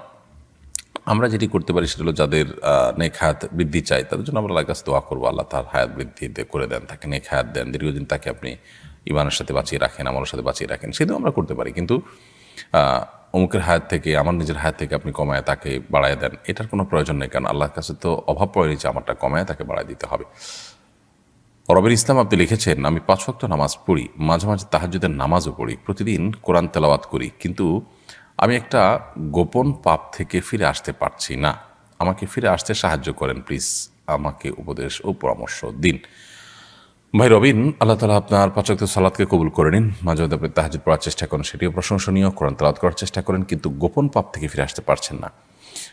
আপনাকে আমরা বলবো যে প্রথমত গোপন পাপগুলো নির্জনতার কারণে হয়ে থাকে, অতএব আপনি চেষ্টা করুন যে নির্জনতা অ্যাভয়েড করে চলার, যথাসম্ভব নির্জনতা অ্যাভয়েড করে আপনি চলুন। বিশেষ করে নির্জন কক্ষে একাকী থাকা, এই ব্যাপারটা থেকে আপনি যথেষ্ট সতর্ক থাকেন, কারণ শয়তান তখন আপনাকে প্ররোচিত করে। দ্বিতীয়ত, আপনি কোনো পাপাচারে লিপ্ত হলে সেই পাপাচার থেকে বাঁচার বন্ধ করার যে পথ আছে সে পথে, যেমন যদি মাস্টারবেশনের বদভ্যাস থেকে থাকে তাহলে আপনার বিয়ে একটা উত্তম সমাধান, আপনি খুব দ্রুততার সাথে বিয়ের উদ্যোগ নিন এবং নিজের চরিত্রকে হেফাজতের ব্যবস্থা করুন। আল্লাহ তাআলা আপনার প্রতি রহম করুন, সেই সাথে আপনি নেককার, আল্লাহ ভীরু, মুত্তাকি, আল্লাহওয়ালা মানুষদের সোহবত এবং সান্নিধ্যে আসা যাওয়া করেন, ইনশাআল্লাহ আশা করা যায় আল্লাহ তাআলা আপনাকে হেফাজত করবেন। আমার নাম তামজিদ, আমার বয়স 10 বছর, আমি কি মা বাবার সাথে ঘুমাতে পারবো? আমি একা ঘুমাতে ভয় পাই, এবং এখন আমি কি করব? নবী করিম সাল্লাল্লাহু আলাইহি সাল্লামের হাদিস রয়েছে এই ক্ষেত্রে সুস্পষ্টভাবে, তিনি বলেছেন, মুরু আওলাদাকুম বিসসালাতি ওয়া হুম আবনাউস সাব'i সিনিন, তোমাদের সন্তানদেরকে 7 বছর বয়স হলে নামাজের নির্দেশ করো। ওয়াদরিবুহুম ইযা বালাগু 10, 10 বছর হলে তাদেরকে নামাজ না পড়লে শাসন করো। ছেলেদের সন্তানদের ব্যাপারে 10 বছর বয়স হয়ে গেলে তাদের বিছানা পৃথক করার নির্দেশ নবী সাল্লাল্লাহু আলাইহি ওয়াসাল্লাম দিয়েছেন। এখন হতে পারে কোনো বাসায় একটাই ছেলে, সে অন্য রুমে শুবে, এটা তার ভয় হয়, তো তার ভয় দূর করার জন্য আস্তে আস্তে অভ্যস্ত করা উচিত। প্রথমে বাবার সাথে শুলো, পরে আস্তে আস্তে একদিন গেল, 2 দিন গেল, একা একা শুলো, কিছু সময় একা শুলো, কিছু সময় সাথে শুলো, এবং থেকে থেকে অভ্যস্ত করতে হবে। অনেক পরিবারে আছে ছেলে মেয়ে, তারা দেখা যায় যে অনেক বড় হওয়ার পরও দেখা যায় মা বাবার সাথে শোয়, এটা উচিত না।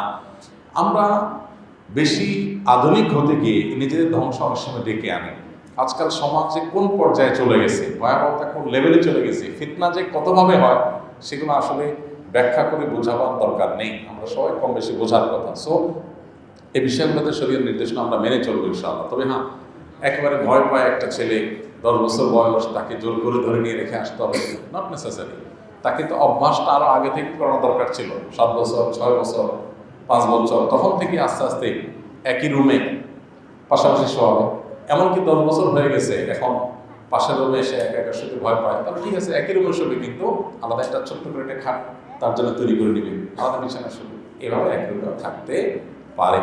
যদি অভাবী হয়, আলাদা খাট করার সুযোগ না থাকে, তাহলে একই খাট হলে সেখানে মাঝখানে বড় কোনো বালিশ দিয়ে নিবে, এমনভাবে করবে যে এটা বিছানা পৃথক হওয়ার মতো করে। হাজারো অনাচারের পথ বন্ধ হয় এই পদ্ধতির কারণে। আমরা কয়েকজন একসাথে একটা বাসায় থাকি, আমাদের এখান থেকে মসজিদ সামান্য দূরে হওয়ায় আমরা বাসায় সবাই মিলে জামাত করি। জামাতে প্রায় 12 থেকে 13 জন বা 9-10 জন উপস্থিত থাকেন। আমার প্রশ্ন হচ্ছে, মসজিদে না গিয়ে বাসায় এভাবে জামাত করা ঠিক কিনা, জামাতের সওয়াব পাবো কিনা? ঢাকায় অনেকে এই কাজটা করেন, নিজেদের অ্যাপার্টমেন্টে বা নিজেদের ভবনের নিচে বা উপরে কোনো একটা জায়গায় নামাজের জায়গায় করা হয়, করে সেখানে তারা জামাতে সালাত আদায় করেন। তো এমনটি করা উচিত হবে কিনা? এর উত্তর হলো যে, মসজিদ যদি অনেক দূরে হয়, যেখানে আসলে সবার জন্য যাওয়া কষ্টসাধ্য হয় এবং নানা কারণে সেটা হয়ে ওঠে না, তাহলে সেরকম পরিস্থিতিতে শুধু 5 ওয়াক্ত নামাজের এভাবে জামাত হতে পারে, কোনো অসুবিধা নেই, এবং জামাতের পরিপূর্ণ সওয়াব পাওয়া যাবে ইনশাআল্লাহ। তবে সন্দেহ নেই যে মসজিদে গিয়ে নামাজের জামাতে শামিল হতে পারলে সেটা অধিকতর উত্তম। কারণ বিভিন্ন আসার বর্ণিত হয়েছে এই প্রসঙ্গের ভিতরে একটা আসার হলো, লা সালাতা লিজারিল মসজিদ ইল্লা ফিল মসজিদ, মসজিদের প্রতিবেশী যে তার মসজিদে ছাড়া নামাজ আদায় হবে না, তাকে মসজিদে এসে সালাত আদায় করতে হবে। তো এই জন্য মসজিদে সালাত আদায় করার গুরুত্ব অপরিসীম। কিন্তু মসজিদ যদি দূরে হয়, তাহলে নিজেদের বিল্ডিংয়ের কোনো একটা জায়গায় নামাজের জায়গা বানিয়ে, পাঞ্জেগানা বা 5 ওয়াক্ত সালাতের জায়গা হিসাবে সেটাকে ঠিক করে সেখানে সবাই মিলে জামাতে শামিল হতে পারে। কিন্তু জুমার জন্য অবশ্যই তারা যথাযথ মসজিদে যাওয়ার চেষ্টা করবে। যারা দেশের বাইরে আছেন, পৃথিবীর এমন অনেক জায়গা আছে যেখানে আসলে মসজিদ অনেক দূরে, এত বেশি দূরে যে সেই দূরের পথ মানিয়ে অতিক্রম করে 50, 60, 70, 80, 100, 150 কিলোমিটার দূরে মসজিদ থাকে, তখন তো অবশ্যই তারা যে কয়েকজন আছেন সে কয়েকজন তাদের নিজ জায়গায় তারা জামাতের ব্যবস্থা করবেন। এমনকি জুমার নামাজের যদি ধারে কাছে কোনো মসজিদ না থাকে, এত দূরে থাকে যে সেখানে যাওয়া সম্ভবপর না হয়, তাহলে সেক্ষেত্রে তারা ওই কয়েকজন মিলে সেখানে জুমার জামাতও করতে পারবেন। বাট আমাদের দেশের জন্য এটা জায়েজ হবে না, কারণ আমাদের দেশে এমন কোনো জায়গা নেই, বিশেষ করে শহর এলাকায়, যেখানে জুমার নামাজের মসজিদ এত দূরে যে সেখানে যাওয়া সম্ভব না। বিশেষ করে ঢাকা, চট্টগ্রাম, এগুলোকে মসজিদের শহর বলা হয়, বিরাট মসজিদ এত দূরে এরকম জায়গা খুবই কম। এই জন্য জুমার নামাজ অবশ্যই মসজিদে গিয়ে আমরা পড়বো। আর পাঞ্জাবের নামাজ যদি অসুবিধা হয়, দূরত্ব তৈরি হয়, অস্বাভাবিক পর্যায়ে হয়, তাহলে সেক্ষেত্রে বিল্ডিংয়ের মধ্যে পাঞ্জাবের জামাতের ব্যবস্থা থাকতে পারে। তবে মসজিদে গিয়ে পড়াটা অবশ্যই উত্তম হবে যদি কোনো প্রকার অসুবিধা না থাকে। নূর মোহাম্মদ আপনি লিখেছেন, সফরে বের হলে সফর পরিমাণ দূরত্ব অতিক্রম করলে কসর পড়তে হবে, নাকি বাসা থেকে বের হওয়ার পর থেকেই কসর করা যাবে? সফরে বের হলে আপনি সফরের পরিমাণ দূরত্ব অতিক্রম করার পর কসর প্রযোজ্য হবে, বাট এরকম না। বরং আপনার নিজের বাসা শুধু নয়, বাসার পাশাপাশি আপনার নিজের যে মহল্লার এরিয়া আছে, আপনার একটা মহল্লার একটা এলাকার নাগরিক যে সুবিধা সাধারণত থাকে, এই পুরো সুবিধা সম্বলিত যে এলাকা আছে, ধরুন আপনি কোনো উপজেলায় থাকেন, উপজেলা পরিষদ পার হলেন, আপনি কোনো সিটি কর্পোরেশন এরিয়া থাকেন, সেটা এরিয়া পার হলেন, তো আপনি কোনো ইউনিয়নে থাকেন, সেই ইউনিয়ন পার হয়ে গেলেন, তো এরকম নিজস্ব যে এরিয়া আছে, এই এরিয়া যখন আমরা ক্রস করে চলে যাব, তখন আমাদের কসরের এই সুবিধা বা সফরের বিভিন্ন বিধিবিধান আমাদের জন্য প্রযোজ্য হবে এবং সবগুলো আমাদের জন্য তখন কার্যকর হবে। এমডি ফারহান সানি আপনি লিখেছেন, আপনার স্কিল ডেভেলপমেন্ট কোর্সগুলো অনলাইন ভিত্তিক করলে আমরা খুবই উপকৃত হতাম, যদি এ বিষয়ে কিছু বলতেন। দেখুন, অনলাইনে সব কিছু শেখানো সম্ভব হয় না। আমাদের স্কিল ডেভেলপমেন্ট ইনস্টিটিউটের ওয়েব ডেভেলপমেন্ট কোর্স সেটা অনলাইন ভিত্তিক। ওয়েব ডেভেলপমেন্ট কোর্সটা আমরা শুরুতে অনলাইন ভিত্তিক করি, এরপরে সেটাকে অফলাইনে আনা হয়। কিন্তু সাধারণত এখানে অফলাইনে কোর্সগুলো কমপ্লিট করতে হয়, অনলাইনে করলে আপনার যথাযথভাবে এগুলোর হক আদায় করা সম্ভবপর হয় না। যেখানে অনলাইনে করা সম্ভব সেখানে আসলে আমরা অনলাইন করার চেষ্টা করি। সোহেল মণ্ডল লিখেছেন, ইন্ডিয়া থেকে বলছি, আমি একটা খ্রিস্টান বাড়িতে কাজ করি, তার বাড়ির খাবার খাওয়া যাবে কিনা? হালাল খাবার দিলে সেটা খেতে পারেন, তার খাবারে যদি হারাম কিছু না থাকে, অপবিত্র কিছু না থাকে, আপনি খেতে পারেন, কোনো অসুবিধা নেই। এছাড়া আব্দুল মালিক আপনি লিখেছেন জুমার দিনে কাউকে জুম্মা মুবারক জানিয়ে শুভেচ্ছা জানানো জায়েজ আছে কি না। সাহাবীদের মধ্যে ঈদের দিনে পরস্পরকে অভিবাদন জানানো, শুভেচ্ছা জানানোর বিষয়টি প্রমাণিত। জুমার দিনে আলাদা করে কোনো শুভেচ্ছা বিনিময় বা অভিবাদন জানানো পরস্পরকে এরকম কোনো বিষয় প্রমাণিত নয়। বিধায় জুমার দিনকে ঈদের যদিও হাদিসে এটাকে একরকম ঈদের দিন বলা হয়েছে, কিন্তু এটাকে আপনার ঈদের দিনের মতো শুভেচ্ছা বিনিময় সহ ঈদের অন্যান্য সুন্নাহগুলো এখানে ইমপ্লিমেন্ট করা সেটা অবশ্যই সুন্নাহ সম্মত নয়। তাহলে জুমা মুবারক জানিয়ে শুভেচ্ছা করা এটা সুন্নাহ সম্মত নয়।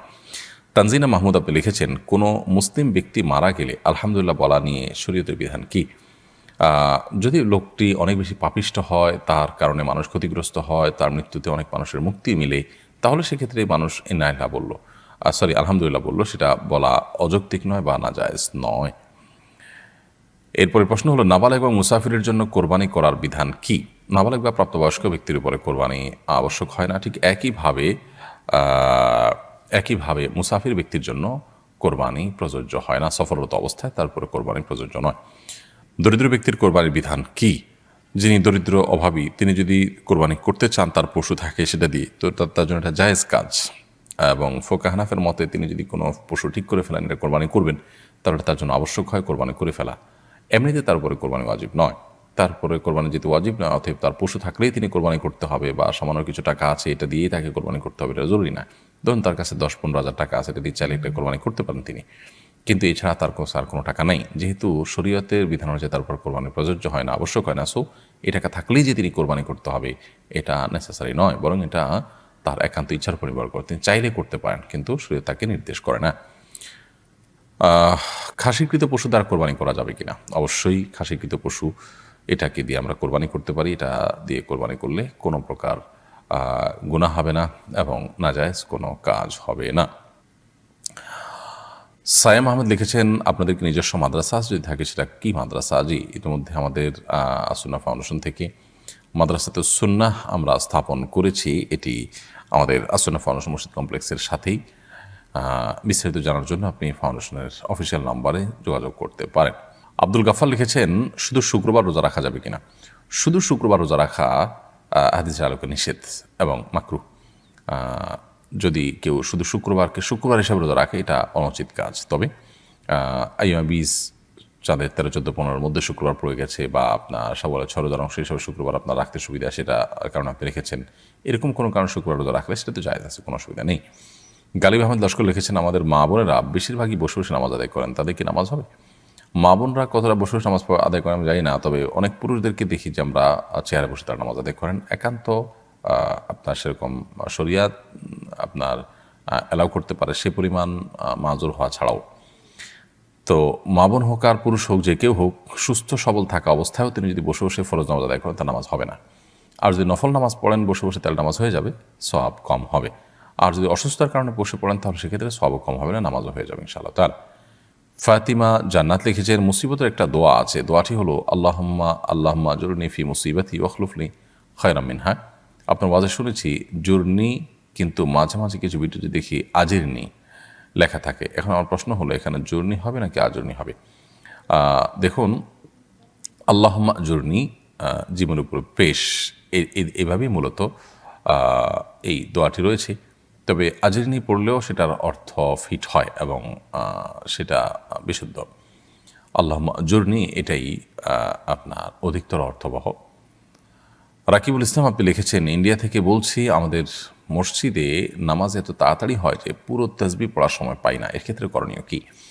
আপনার মসজিদে নামাজে যদি খুব বেশি তাড়াহুড়ো করা হয় এবং পুরো তাসবিহ পড়ার সময় না পান, তাহলে সেক্ষেত্রে ইমামের অনুকরণের জন্য আপনি চেষ্টা করবেন তাসবিহ না পড়ে হলে ইমাম অনুকরণ করা। আর যদি মনে হয় যে না আমি আর সামান্য একটু বাকি আছে বলে ফেলতে পারি, তাহলে বলে ফেলে তারপরে ইমাম অনুকরণ করবেন, তাতে অসুবিধা নেই। আর ইমাম সাহেবকে নামাজের আগে পরে বোঝানোর চেষ্টা করবেন, কাউন্সিলিং করার চেষ্টা করবেন, যেন তিনি মানুষকে তাসবিহ পাঠের সময় সুযোগ দেন এবং তিনি যেন সালাত ধীরে ধীরে পড়েন, তাড়াহুড়া না করেন, এটি তাকে বোঝাতে হবে। মনিরুল হক মল্লিক আপনি লিখেছেন আমি ভারত থেকে বলছি, পড়াশোনার ক্ষেত্রে সব থেকে ফলপ্রসূ আমলের ব্যাপারে বলবেন। পড়াশোনা ভালো হওয়ার জন্য সবচেয়ে বেশি গুরুত্বের সাথে আমাদের যেটি করা দরকার তা হলো পড়াশোনা মনোযোগ দিয়ে করা দরকার, সিরিয়াসনেস সাথে করা দরকার। আমরা যখন মনোযোগের সাথে পড়াশোনা করবো ইনশাআল্লাহ তাআলা সাহায্য করবেন। সেই সাথে আল্লাহ তাআলার কাছে দোয়া করব, বিসমিল্লাহ বলে পড়াশোনা শুরু করব, ভুলে গেলে দরুদ পড়ব, সুন্নাহ সম্মত লাইফস্টাইল মেনটেন করব, গভীর রাত পর্যন্ত পড়ে সকাল না ঘুমিয়ে এবং রাতে তাড়াতাড়ি শুয়ে ভোরে উঠে পড়াশোনা করবো। ইনশাআল্লাহ বিদিনিল্লাহ বিষয়গুলো আমাদের পড়াশোনার জীবনেতে বরকত এনে দিবে আল্লাহ যদি চান। মোহাম্মদ আবু হানিফ আপনি লিখেছেন চট্টগ্রামে একটা মাদ্রাসা চালু করুন, ইনশাআল্লাহ হয়তো হবে, দোয়া করবেন, আল্লাহ তাআলার জন্য ব্যবস্থা করে দেন, জমি জমা সব কিছু। শেখ আহমেদ লিখেছেন ফ্রিল্যান্সিংয়ের অন্যতম একটা সেক্টর হচ্ছে ডিজিটাল মার্কেটিং। ডিজিটাল মার্কেটিং সম্পর্কে শরীয়ত কী বলে? আপনি যেটা মার্কেটিং করেছেন সেটা হারাম কোনো জিনিস না হয়, পদ্ধতি হারাম কিছু দিয়ে আপনার নারী ফেস ইত্যাদি দিয়ে যদি না করে থাকেন সেটা জায়েজ, আর যদি হারাম কিছু দিয়ে করেন তাহলে সেটা না জায়েজ হবে। বিষয়টা নির্ভর করবে যে আপনি কিসের মার্কেটিং করছেন, কী পদ্ধতিতে মার্কেটিং করছেন তার উপরে। নাসরিন আক্তার লিখেছেন মহিলারা কি পুরুষ উস্তাদের কাছে আরবি শিক্ষা নিতে পারবে? কোরআন শিক্ষা দিয়ে কি হাদিয়া নেওয়া জায়েজ আছে? কোরআন শিক্ষা দিয়ে হাদিয়া নেওয়া জায়েজ আছে, তবে পুরুষ শিক্ষকের কাছে মহিলাদের কোরআন শিক্ষা উচিত নয়। মহিলাদের কাছে শিখবেন, একটু কষ্ট হলে সে ব্যবস্থাই করবেন, তা না হলে এটি ফিতনার দ্বারা যেমন উন্মোচিত হবে, এটি না জায়েজের সম্ভাবনা অনেক জোরালো। যদি এমন হয় যে না সেরকম ফিতনার কোনো আশঙ্কা নাই, অনেক বৃদ্ধ মানুষ বা আপনার মহিলা অনেক বৃদ্ধা, কিংবা আপনার মহিলার কোনো ব্যবস্থা নাই, মহিলা শিক্ষিকার কোনো ব্যবস্থা নাই, তাহলে সেক্ষেত্রে বহু শর্ত সাপেক্ষে সেটি জায়েজ হতে পারে, কিন্তু সাধারণত এটি জায়েজ হবে না, কারণ বিকল্প পথ সচরাচর থাকে। একটু কষ্ট হলেও আমরা বিকল্প পথ খুঁজে বের করতে পারি। আমি জানি ইসলামে আব্দুর রহমান বা আবদুল্লাহ বা এই টাইপের আরবি সুন্দর অর্থের নাম রাখা বিশেষ গুরুত্ব আছে। তবুও কেউ যদি বাংলা নামে যেমন স্নিগ্ধা, প্রান্ত এরকম নাম রাখে তাহলে সমস্যা আছে কিনা? ভাইরা আমার, অন্য ভাষায় আরবি ছাড়া অন্য কোনো ভাষায় নাম রাখা জায়েজ, তবে অবশ্যই উত্তম না। উত্তম হলো এমন নাম রাখা যে নাম কোরআন এবং সুন্নাহ যে নামের উপর নির্দেশনা রয়েছে। যেমন নবী করিম সাল্লাল্লাহু আলাইহি ওয়াসাল্লাম বলেছেন সবচাইতে উত্তম নাম হলো আব্দুল্লাহ এবং আব্দুর রহমান, এগুলো হলো সবচাইতে উত্তম নাম। এরপরে উত্তম নামের তালিকায় আল্লাহর যত গুণবাচক নাম আছে, আল্লাহর সমস্ত গুণবাচক নামের শুরুতে আব্দুল যোগ করলে যত নাম হবে, আব্দুল ওদুদ, আব্দুল গফুর, আব্দুর রহিম, আব্দুল সবুর, আব্দুর রহমান, সব এরপরে উত্তমের তালিকায় থাকবে। তারপরে উত্তম নামের তালিকা হবে সমস্ত নবী রাসূলগণ এবং সাহাবা এবং সালাফের নামে নামকরণ করবে। এরপরে যে কোনো অর্থবহ নাম রাখলে সেটা উত্তম হবে, জায়েজ হবে। এক্ষেত্রে আমাদের মনে রাখা দরকার, নামের মধ্যে মানুষের ধর্মীয় পরিচয়টা খুব পরিষ্কারভাবে ফুটে ওঠে। ধর্মীয় পরিচয়টা নামের মধ্যে খুব পরিষ্কারভাবে ফুটে ওঠে। আমরা অনেকে আধুনিক হতে গিয়ে নিজেদের নামগুলোতে ইসলামের কোনো ছোঁয়া আমরা রাখতে রাজি না। আমরা মনে করি এটা আমরা আধুনিক হয়ে যাবো। আসলে এখানে আধুনিকতার ব্যাপার নয়, ব্যাপার হলো যে এর মধ্য দিয়ে আমরা আমাদের নামের মধ্যে ধর্মীয় কোনো নাম নিশানা রাখছি না। অথচ পশ্চিমা পৃথিবীতে এখনো পর্যন্ত তাদের নামগুলো, তারা ধর্ম থেকে অনেক দূরে সরে গেছে। তাদের ম্যাক্সিমাম মানুষের কোনো আসলে ধর্ম নেই, তারা ম্যাক্সিমাম মানুষ নাস্তিক। এত কিছুর পরও তাদের মধ্যেও কিন্তু ধর্মীয় পরিচয় বহনকারী নাম রাখার প্রবণতা এবং কালচার আছে। আপনি দেখবেন তারা ডেভিড নাম রাখে, এটা ধর্মীয় নাম। ডেভিড, দাউদ আলাইহিস সালামের নাম, সেটাকে ডেভিড বলেন তারা। আব্রাহাম নাম রাখে, এটা কার নাম? ইব্রাহিম আলাইহিস সালামের নাম। ঠিক একইভাবে বহু নবী রাসূলদের নাম দেখবে যে তাদের মধ্যে নামকরণ করার প্রচলন আছে। তা আমরা বাংলাদেশের মানুষ আধুনিকতা, শিক্ষা, সভ্যতা, তথ্য প্রযুক্তিতে অনেক কিছুতে আমরা তাদের থেকে অনেক দিক থেকে পিছিয়ে আছি, কিন্তু আমরা ধর্মীয় খোলস মুক্ত হওয়ার ক্ষেত্রে তাদেরকেও আমরা ছাড়িয়ে চলে যেতে চাই। এটা খুবই গর্হিত একটা বিষয়। তো বাংলায় নাম রাখা নিষেধ না বা নাজায়েজ না, কিন্তু যেই নাম শুনে পার্থক্য করা যায় না লোকটা কি মুসলিম নাকি অমুসলিম, অবশ্যই সে নাম রাখা উত্তম নয়। এই জন্য আপনার নাম থেকে, নাম তো মানুষের পরিচয়, নাম তো মানুষের আসল পরিচয়টা তুলে ধরে, মানুষকে চেনায় সবার সামনে। অতএব সেটা হতে হবে অর্থবহ এবং অবশ্যই কোরআন এবং হাদিস আপনার যে সমস্ত নামের ক্ষেত্রে রেকমেন্ড করেছে সে নামগুলো রাখাটাই অধিকতর উত্তম হবে। বাংলা নাম রাখা জায়েজ আছে, শর্ত হলো যে ধর্মীয় পরিচয় বোঝা যায় না এরকম নাম যেন না রাখা হয়। আপনারা দেখেছেন অতি সম্প্রতি একজন মেয়ে সম্ভবত ওই যে আগুনে বেইলি রোডের যে রেস্টুরেন্টে আগুনে মারা গেছে, তার ধর্মীয় পরিচয় নিয়ে বিরাট ঝামেলা তৈরি হয়েছে, তার নাম পরিবর্তন করে ফেলেছিল। এরপরে হিন্দু না মুসলমান, বাবা মার সাথে আপনার হিন্দু ধর্মের পণ্ডিতদের সাথে রীতিমতো এটা নিয়ে টানাপোড়েন তৈরি হয়েছে, আদালত পর্যন্ত যেতে হয়েছে। তো এইসব নামের থেকে অনেকটা ধোঁয়াশা তৈরি হয়েছে, যদিও নামের বাইরেও সেখানে আরও বিষয় ছিল। তো এই জন্য নামের ক্ষেত্রে ধর্মীয় পরিচয় থাকা উচিত নামের মধ্যে। যদি সেটা রাখতে আপনার মধ্যে হেজিটেশন হয়, আপনার মধ্যে হীনমন্যতা হয়, তাহলে বুঝতে হবে আপনার ঈমানের ঘাটতি আছে, দুর্বলতা আছে। আপনি মুসলিম পরিচয় দিতে যদি হীনমন্যতা ভোগেন, তাহলে আপনি মুসলমান কিনা এটা নিঃসন্দেহ আছে। এই জন্য নিজেদের সন্তানদের নামের মধ্যে ইসলামের ছোঁয়া বা পরিচয় থাকা উচিত। কিয়ামতের ময়দানে মানুষকে নাম ধরে, বাবার নাম ধরে ধরে ডাকা হবে। তো এই নামগুলো অবশ্যই এমন নাম হওয়া উচিত যে নামটা ঈমানের পরিচয় বহন করে। এরপর ইউজার ইউটিউব আইডি থেকে আপনি লিখেছেন, অনেক বছর ধরে আমার স্বামী নেশা করে সন্তান এবং সামাজিক কারণে তাকে ছেড়ে যেতে পারিনি। এতে কি আমার গুনাহ হচ্ছে? মাঝে মাঝে তার সাথে অনেক খারাপ ব্যবহার করি, তার এই স্বভাবের কারণে। আমার কি করণীয় জানাবেন?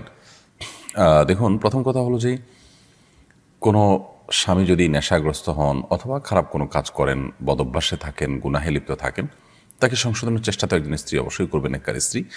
কিন্তু চেষ্টা করেও যদি তিনি ব্যর্থ হন, কোনোভাবে তাকে সংশোধন করতে না পারেন এবং আশাও ছেড়ে দেন, তাহলে ওই স্ত্রীর সুযোগ থাকলে তাকে ত্যাগ করে তার কাছ থেকে ডিভোর্স নিয়ে বিকল্প কোনো পথ তার দেখা উচিত। কারণ একজন মন্দ বা খারাপ মানুষের সঙ্গে সারা জীবন কাটানো, তার গুনাহের সহযোগী বা সাক্ষী হওয়া, এটা কোনো বুদ্ধিমান কাজ নয়। তবে যদি আপনার আর্থসামাজিক এবং সার্বিক অবস্থা সেরকম না হয়, তাহলে সেক্ষেত্রে তার গুনাহের জন্য তিনি আল্লাহর কাছে দায়ী থাকবেন, আপনার কোনো দায় থাকবে না। আপনি তাকে দাওয়াতি কাজ করেছেন, সংশোধনের চেষ্টা করেছেন, তবে ডিভোর্সের পর আপনার আসলে বিকল্প কোনো ভালো পথ আপনার নেই। সেই জন্য আপনি যদি ধৈর্য ধরে থাকেন, গুনাহ হবে না। তবে সেখানে তার সাথে সংসার করতে গিয়ে যদি তার সাথে ব্যবহার খারাপ করে আপনি গুনাহগার হন, গালিগালাজ করেন, অন্য অন্য খারাপ আচরণ করেন, অর্থাৎ যে কাজগুলো করলে আল্লাহর কাছে আপনি গুনাহগার হবেন, সেরকম কিছু হয়, তাহলে সেক্ষেত্রে সেটা আপনার জন্য জায়েজ হবে না। আপনি হয় তার সাথে সংসার করবেন, আর না হলে তার সংসার ছাড়বেন। আর করলে তার ভুল কাজগুলো থেকে তাকে ফিরিয়ে আনার জন্য চেষ্টা করবেন বহুবিধ। কিন্তু তাই বলে চেষ্টা করতে গিয়ে আপনি নিজে গুনাহে লিপ্ত হওয়ার কোনো সুযোগ কিন্তু নেই, সীমা লঙ্ঘন করার কোনো সুযোগ কিন্তু নেই। আল্লাহ সুবহানাহু ওয়া তাআলা কোরআন কারিমে পরিষ্কারভাবে আমাদেরকে নির্দেশনা দিয়েছে, যদি স্বামী স্ত্রী পরস্পর একে অন্যের সাথে সংসার করতে গেলে গুনাহে লিপ্ত হয়ে যাওয়ার আশঙ্কা আছে, সীমা লঙ্ঘন হয়ে যাওয়ার আশঙ্কা আছে, তাহলে সেক্ষেত্রে তাদের জন্য ছাড়াছাড়ির পথ বেছে নিতে হবে। তো এই যে ব্যাপারটা, এখানে আপনাকে নিজেকে নিয়ন্ত্রণ করতে হবে। যদি আপনার জন্য তাকে ছেড়ে যাওয়াটা কঠিন হয় বা তাকে ছেড়ে গেলে আপনার অন্ধকার থাকে সামনে পথ, তাহলে সেক্ষেত্রে আপনি নিজের মতো করে তাকে বোঝাবার চেষ্টা করবেন এবং তার পাপের জন্য সে দায়ী থাকবে, আপনার ইনশাআল্লাহ গুনাহ হবে না। জান্নাতুল ফেরদাউস আপনি লিখেছেন, ছোট বাচ্চা যদি নামাজ পড়ার সময় সামনে এসে দাঁড়ায় বা খেলা করে, তাহলে কি তাকে সামনে থেকে সরানোর চেষ্টা করব, নাকি তাকে তার মতো খেলতে দিব? যদি সে আপনার খুব বেশি ডিস্টার্ব করে, তাহলে সেক্ষেত্রে আলতোভাবে সরাতে পারেন, যাতে আমলে কাসির না হয়। অর্থাৎ আপনি সরাতে গিয়ে আবার এত বেশি মুভমেন্ট করলেন যে আমলে কাসির হয়, এরকম যেন না হয়, সেই জিনিসটি খেয়াল করতে হবে। আর যদি সেটা না পারেন, তাহলে বা এত বেশি মুভমেন্ট না হয়, বরং সে যেটা খেলছে সে খুবই হালকা পাতলা খেলছে, এরকম যদি হয়, তাহলে সেক্ষেত্রে তাকে তার মতো খেলতে দিবেন। আপনি অযথাই তাকে ধরতে গিয়ে নিজের নামাজের মনোযোগ নষ্ট করা কিংবা নামাজের যে কাইফিয়ত, নামাজের যে আপনার নামাজের যে অবস্থার মধ্যে আপনি আছেন সেটির পরিবর্তন করতে যাবেন, সেটার প্রয়োজন নেই। রফিকুল ইসলাম লিখেছেন, সম্প্রতি একটি দৈনিক অমুসলিমদের দাওয়াত দেওয়া নিয়ে বিষোদ্গার করেছে, দাওয়াত দেওয়াকে অসাংবিধানিক আখ্যায়িত করেছে, অথচ প্রত্যেক ধর্মের প্রচার করা সাংবিধানিক অধিকার। আপনার মন্তব্য কামনা করছি। বা রফিকুল ইসলাম, আপনি যে রিপোর্ট বা যে আপনার লেখার কথা বলছেন জাতীয় দৈনিকের, সেটি সম্ভবত আমি দেখেছি এবং আর অনেকে দেখেছেন, যে খুবই দুঃখজনকভাবে একটি দৈনিক একটি মিথ্যা, সম্পূর্ণ ভিত্তিহীন এবং বানোয়াট আপনার রিপোর্ট প্রকাশ করেছে। সেখানে দেখিয়েছে যে অমুসলিম মেয়েদেরকে টাকার প্রলোভন দিয়ে তাদেরকে ধর্মান্তরিত করা, এটার নানা রকম প্যাকেজ ঘোষণা করা হয়েছে। যে সংগঠনের প্যাডে এটি লেখা হয়েছে বলে দেখানো হয়েছে, সে সংগঠন থেকে আরও কয়েক মাস আগেই এরপরে প্রতিবাদ জানানো হয়েছে যে এটা সম্পূর্ণ ভিত্তিহীন, ভুয়া, কে বা কারা তৈরি করেছে এটা। তো সেটার উপর একটা দৈনিক নিউজ করতে পারে বেশ বড়সড় করে, এটা আসলে বোধগম্য নয়। যে মানে সংবাদ মাধ্যমের এত দুরবস্থা চলছে যে একটা গুজব এবং একটা ভিত্তিহীন কথা যাদের নামে প্যাড তৈরি করা হচ্ছে, তারা এটা যখন শুরুতে সোশ্যাল মিডিয়াতে ছড়িয়েছে তখনই তারা একটা প্রতিবাদ জানিয়েছে যে এটা সম্পূর্ণ ভিত্তিহীন ভুয়া। তো বহুকাল পর এসে সেটাকে নিয়ে আবার নিউজ করেছে একটা জাতীয় দৈনিক এবং তাদের কোনো বক্তব্য সেখানে নেয়নি। আর ভুয়া যে সেটা তারা ভেরিফাইড ফেসবুক পেজে তারা জানিয়েছে, অফিসিয়ালি জানিয়েছে, তারপর এটা করেছে। এগুলো আমাদের সাম্প্রদায়িক সম্প্রীতি নষ্ট করার প্রচেষ্টা। যারা এগুলোর সাথে জড়িত আছে, এই রিপোর্টের সাথে জড়িত আছে, এখানে যারা আপনার বিভিন্নভাবে এই রিপোর্টে নিজেদের মতামত ব্যক্ত করে পণ্ডিতি জাহির করেছেন, তারা প্রত্যেকটা মানুষই কম বেশি এর দায় তাদেরকে নিতে হবে, তাই দায় এড়াতে পারেন না। আল্লাহ তাআলা আমাদেরকে তৌফিক দান করুন, আমরা যেন একটা সুন্দর সমাজ গড়ে তুলতে পারি। ইসলামের দাওয়াত দেওয়ার অধিকার এটা সাংবিধানিকভাবে আমাদের রয়েছে। অন্য ধর্মাবলম্বীরাও তাদের ধর্মের দাওয়াত বা প্রচার তারা করতে পারে সাংবিধানিক অধিকার হিসেবে, কিন্তু সেখানে অন্য ধর্মাবলম্বীদেরকে দাওয়াত দেওয়াটাকেই দোষে মনে করা এটা মূর্খতা এবং অজ্ঞানতা ছাড়া কিছুই না। এবং এগুলো আমাদের সমাজকে অস্থিতিশীল করে তুলবে। মন্দ জিনিস ছাড়া ভালো কিছু বয়ে আনার কোনো সম্ভাবনা নেই এই সমস্ত বিষয়ের কারণে। তাহারাত তানি আপনি লিখেছেন, আমরা যারা শহরে থাকি তারা চিরুনির সঙ্গে উঠে আসা চুল ফেলবো কোথায়? বাইরে ফেলার পর ময়লা ফেলা লোকেরা বিক্রি করলে কি আমাদের গুনাহ হবে? কেউ যদি কুড়িয়ে নিয়ে বিক্রি করে তাহলে আমাদের গুনাহ হবে না। তবে আমরা চাইলে আমাদের আশেপাশে যেখানে খুব বেশি আপনার ময়লা নয়, ড্রেন ইত্যাদি নয়, খুব নোংরা জায়গা নয়, সেরকম জায়গা আমরা ফেলে দিতে পারি এবং সেই জায়গাগুলো আমরা খুঁজে বের করতে পারি। আবার প্রতিনিয়ত তো আর খুঁজে বের করা যায় না, তাহলে সেক্ষেত্রে আমরা কোনো এক জায়গায় সঞ্চয় করে রাখতে পারি। একসাথে হলে পরে কোনো মাটির নিচে পুঁতে ফেললাম বা কোনো জায়গায় ফেলে দিলাম, সেই কাজটি আমরা করতে পারি। মানুষের শরীরে কোনো অংশ বিক্রি করা জায়েজ নয়, এটা মানবতার অপমান। যার কারণে কোনো ব্যক্তি তার শরীরের কোনো কিছু, সেটা চুল হোক অন্য কিছু হোক, এগুলো বিক্রি করে এটা জায়েজ নয়। কেউ যদি কুড়িয়ে নিয়ে বিক্রি করে তাহলে সেক্ষেত্রে আপনার কোনো হবে না। রোকসানা আপনি লিখেছেন, ছেলে সন্তানের যে কোনো একটি নামের শেষে মোহাম্মদ রাখা যাবে কিনা? শুরুতে মোহাম্মদ না রাখলে কি পাপ হবে? নামের শুরুতে মোহাম্মদ রাখা কোনো জরুরি বিষয় নয়। আমাদের এই অঞ্চলে একসময় হিন্দু মুসলিম উভয়ের নামের ধরন একরকম থাকার কারণে পার্থক্য করবার জন্য হিন্দুরা যেরকম তাদের নামের শেষ শুরুতে স্ত্রী লিখত, অনেক সময় মুসলমানরাও স্ত্রী লিখতে হতো। তো তার সাথে পার্থক্য করার জন্য মুহাম্মদ এটি যুক্ত হয়েছে। তো এখন তো আর সেই সমস্যা নেই বা সেই সংমিশ্রণের আশঙ্কা নেই, সম্ভাবনা নেই। যার কারণে এখন নামের শুরুতে মোহাম্মদ লেখার বা স্ত্রী থেকে পার্থক্য করার জন্য মোহাম্মদ লেখার কোনো বিশেষ কারণ নেই। বিধায় কেউ যদি লেখেন এটা একান্ত তার ব্যাপার, এটা শরীয়তের কোনো নির্দেশ নয়, এটা কোনো সুন্নত মুস্তাহাব বা আপনার শরীয়ত নির্দেশ আলোকে করতে হবে এমন কোনো বিষয় নয়, এটা একান্ত তার ব্যাপার। তিনি মোহাম্মদ প্লাস আর একটা নাম রাখলেন, যদি একটা নামই যথেষ্ট একটা মানুষের জন্য। মোহাম্মদ একটি পূর্ণাঙ্গ নাম, অতএব একটা পূর্ণাঙ্গ নামের শুরুতে আবার মোহাম্মদ লেখার কোনো প্রয়োজন নেই। রাখলে শুধু মোহাম্মদ রাখি বা অন্য আরেকটা নাম রাখি, তারপরেও কেউ যদি দুটি রাখেন এটা একান্ত তার ব্যাপার। নামের শেষে যদি কেউ মোহাম্মদ যুক্ত করতে চান সেটাও একান্ত তার ব্যাপার। একই কথা শুরুতে শেষে যুক্ত করার মধ্যে কোনো পার্থক্য নেই। রাশিদুল ইসলাম লিখেছেন, গাজা যুদ্ধবিরতির আলোচনার মধ্যেই ইসরায়েল রাফায় ভয়াবহ হামলা করেছে। আমাদের মুসলিম ভাইদের জন্য আমাদের করণীয় কিছুই নেই। ভাই রাশিদুল ইসলাম, যেটুকু করার আছে সেটুকু যদি আমরা খুব শক্ত হাতে করতে পারি তাহলে ইনশাআল্লাহ বিদিনিল্লাহ দিন শেষে কিছু না কিছু অর্জন হবে। আমরা তাদের সমস্ত পণ্যগুলো বয়কট করার ব্যাপারটিকে সর্বোচ্চ সিরিয়াসনেস সাথে দেখি। আমাদের বাসা, আমাদের ঘরবাড়ি, আমাদের অফিস আদালত সব কিছু, আমাদের হ্যান্ড ওয়াশ, আমাদের সাবান, আমাদের শ্যাম্পু, আমাদের লোশন, আমাদের ওয়াশিং পাউডার, আমাদের অন্য যত কিছু আমরা ব্যবহার করছি এর ম্যাক্সিমাম জিনিসপত্র তাদের। অর্থাৎ তাদের এই জিনিসগুলো কেনা আমরা যদি বন্ধ করে দেই তাহলে ইতিমধ্যে তাদের যে সমস্ত ব্যবসা, বড় বড় ব্যবসা প্রতিষ্ঠানগুলো লাঠে উঠেছে, বাকিগুলো যদি লাঠে উঠে তাহলে তারা অর্থনৈতিকভাবে অনেক বড় ধরনের প্রেশারে পড়বে। ইতিমধ্যে কিছুটা পড়েছে। আমাদের শক্তভাবে সেই কাজটা করতে পারি তাহলে সেক্ষেত্রে তাদের উপরে অনেক বড় প্রভাব বিস্তার করা বা প্রেশার সৃষ্টি করা সম্ভব হবে। তবে এর বাইরেও আমাদের যার যার সাধ্য অনুযায়ী আমরা যাদের কিছু করার আছে তাদের পাশে দাঁড়ানো, ফিলিস্তিনের মুসলিম মানুষদের জন্য আর্থিক সহযোগিতা করার সুযোগ থাকে সেখানে আমরা অংশগ্রহণ করব। আমরা শারীরিকভাবে তাদের পাশে দাঁড়িয়ে জালেমদেরকে রুখে দাঁড়াবো, সে সুযোগ, সে সম্ভাবনা, সে পথ আমাদের সামনে একেবারেই ক্ষীণ নাই বললে চলে। সো আমরা আমাদের যে করণীয় আছে সেই কাজগুলো আমরা করতে পারি। আল্লাহ তাআলা আমাদের অক্ষমতাকে মাফ করুন এবং সক্ষমতাগুলোকে যথাযথ ব্যবহার করার তৌফিক দান করুন। MRTV এআইডি থেকে আপনি আমাদের ইউটিউব চ্যানেলে প্রশ্ন করেছেন, রমাদানের রোজা রাখা অবস্থায় আসরের নামাজের সময় আমার স্ত্রীর মাসিক শুরু হয়েছে, কিন্তু সে রোজা ইফতার পর্যন্ত পুরা করেছে, তার কি সেদিন রোজা পরবর্তীতে রাখতে হবে? হ্যাঁ, অবশ্যই আপনার স্ত্রীকে সেই দিনের রোজাটা পরবর্তীতে রেখে দিতে হবে। এবং তিনি এই দিনের বাকি অংশ না খেয়ে থেকেছেন এবং পরবর্তীতে ইফতার করেছেন, আল্লাহ তাআলা তাকে আজর দান করবেন ইনশাআল্লাহ। হয়তো সেই আশা আমরা আল্লাহ তাআলার কাছে করতেই পারি, কিন্তু এই দিনের রোজা তাকে রেখে দিতে হবে। স্নিগ্ধ সকালে এর থেকে আপনি লিখেছেন, আমার জামাইয়ের অনেক রাগ, তার রাগ কমানোর জন্য কি করতে পারি? বদমেজাজ বা রাগ, ক্রোধ, এটিকে নিয়ন্ত্রণ করবার জন্য বা এটাকে দমন করবার জন্য প্রথমত আউযু বিল্লাহি মিনাশ শাইতানির রাজিম, এটির পাঠ খুব বেশি কার্যকর।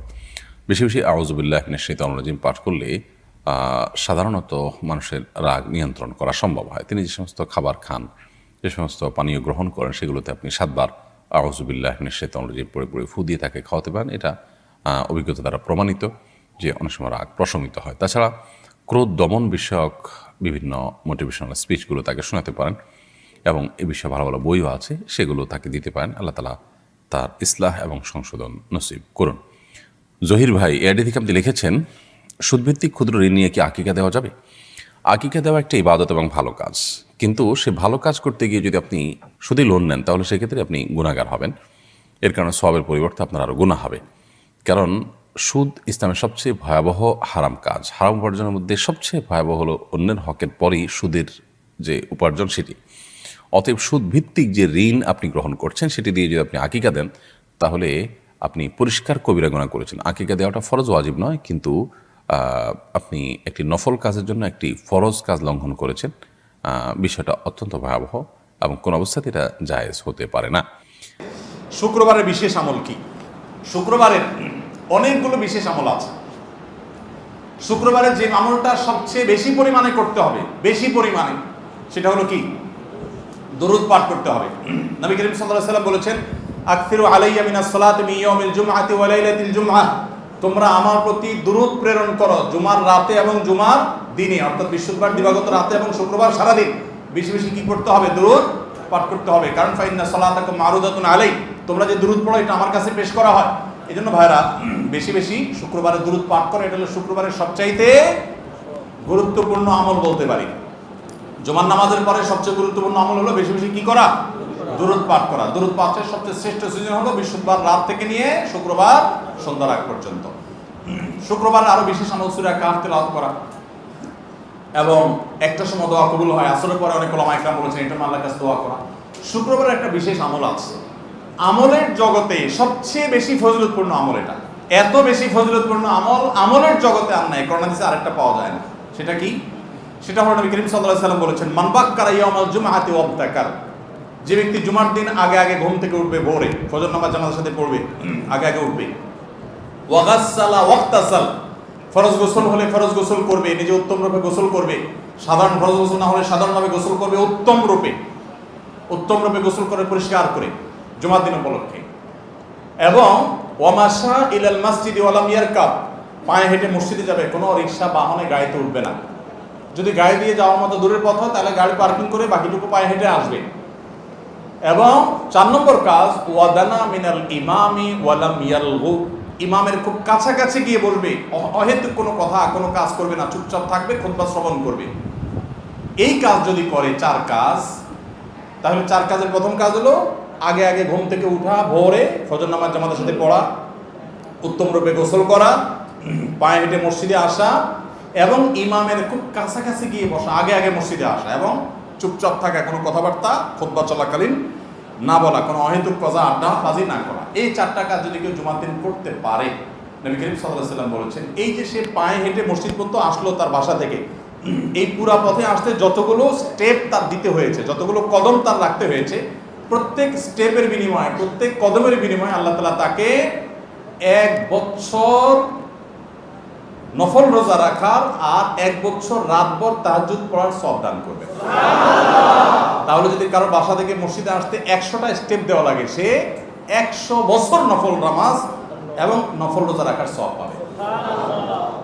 অনেক মুহাদ্দিসগণ বলেছেন, হাদিসে কোরআনে বিভিন্ন আমলের ফজিলতের কথা জানা যায়, কিন্তু এই একটা আমল, মাত্র 4টা কাজ বিশিষ্ট একটা আমল দ্বারা এত বিপুল পরিমাণ ফজিলতের কথা আরেকটা কোরআন হাদিসে খুঁজে পাওয়া যায় না। এই জন্য জুমার দিন আমলটা করবো তো ইনশাআল্লাহ।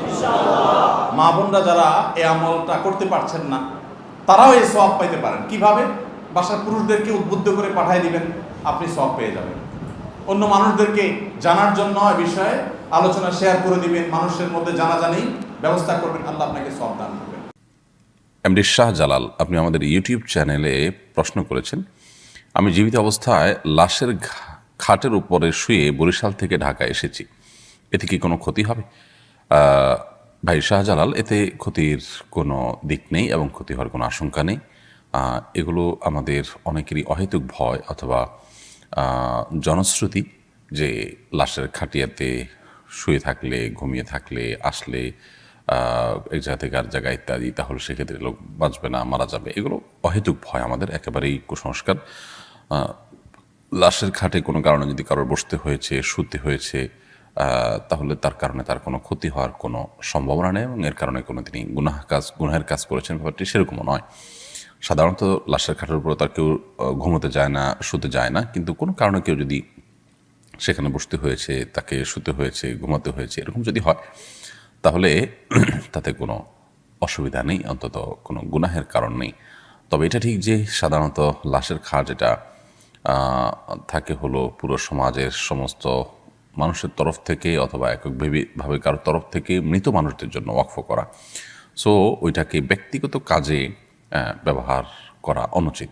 হ্যাঁ, কখনো বিশেষ প্রয়োজনে কেউ উঠলো বা সেখানে কিছু রাখলো, এরকম সীমিত সময়ের জন্য কখনো করতে হলে সেটা বিচ্ছিন্ন ব্যাপার। কিন্তু নিয়মিত এটা কেউ যদি নিজস্ব স্বার্থে ব্যবহার করে, যেটা জনস্বার্থে ওয়াকফ করা, তাহলে সেটা ভিন্ন বিষয় যে সেটি গুনাহের কারণ হবে।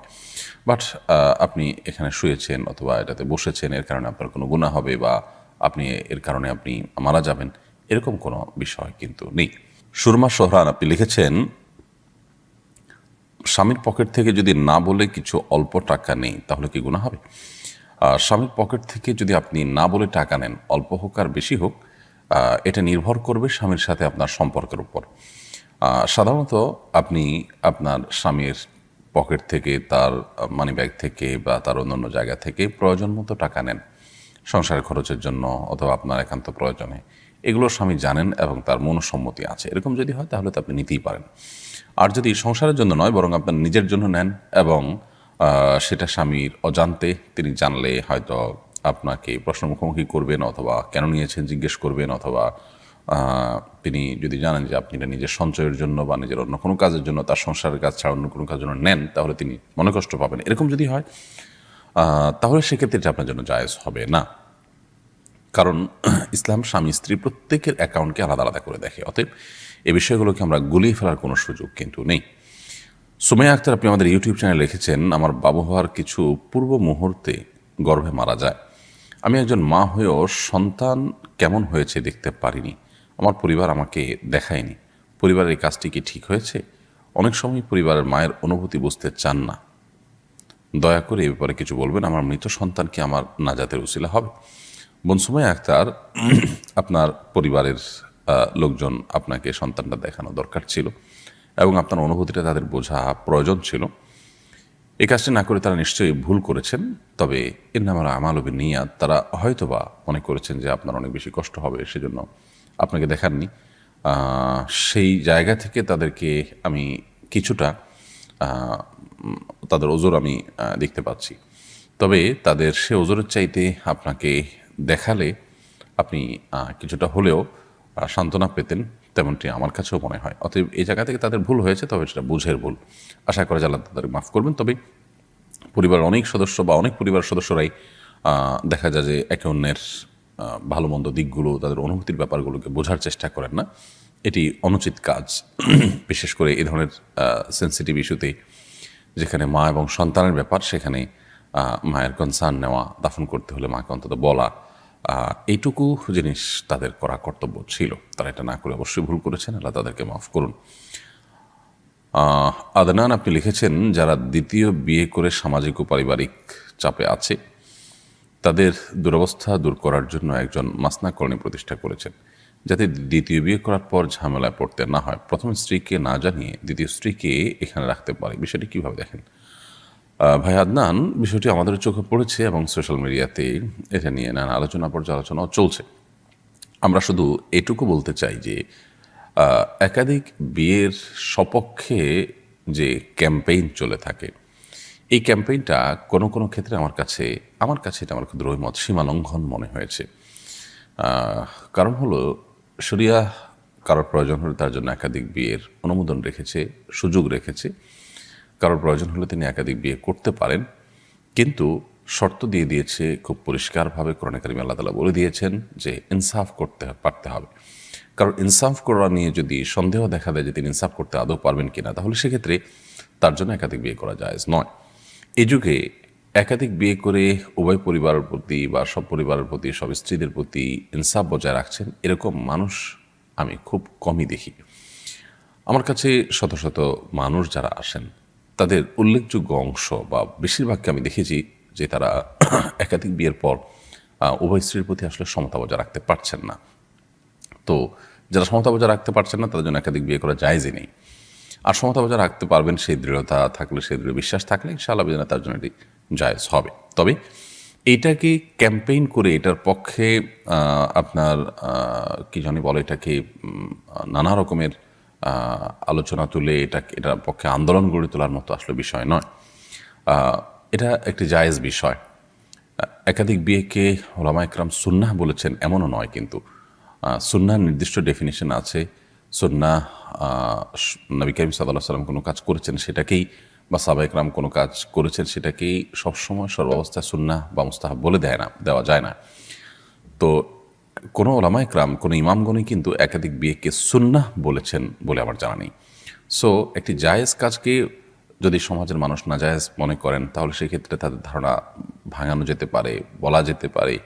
কিন্তু এটার জন্য একাধিক বিয়ের যে ইমপ্লিমেন্ট, সেটার জন্য যে প্রচেষ্টা, সেই প্রচেষ্টাটা যদি আন্দোলনের রূপ নেয় এবং এটা নিয়ে যদি রীতিমতো বিশাল বড় বড় ক্যাম্পেইনের রূপ নেয়, তাহলে সেটা নানা দিক থেকে ক্ষতিকর।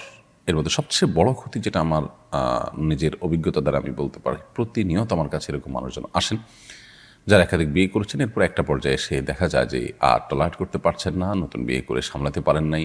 এখন শেষ পর্যন্ত প্রথম পরিবারের চাপে বা সমাজের চাপে বা যে কারণেই হোক তিনি দ্বিতীয় স্ত্রীকে তালাক দিয়ে দিয়েছেন। এবার এই বেচারি তিনি যাবেন কোথায়?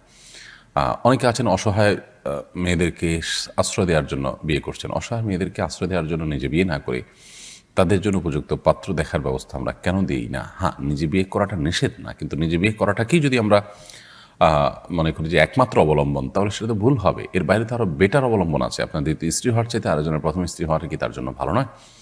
তাহলে আপনি তার আরও ভালো উপকার করতে পারতেন। তো সেটা না করে আপনি যে পথে যাচ্ছেন সে পথে গিয়ে আপনি ইনসাফ করতে পারছেন কিনা? ইনসাফ করতে পারলে তো এটা জায়েজ ব্যাপার, কোনো দ্বিমত নেই কারোর। কিন্তু এই জায়েজ কাজ করতে গিয়ে যদি কেউ ইনসাফ করতে না পারেন, তাহলে তো না জায়েজ হবে।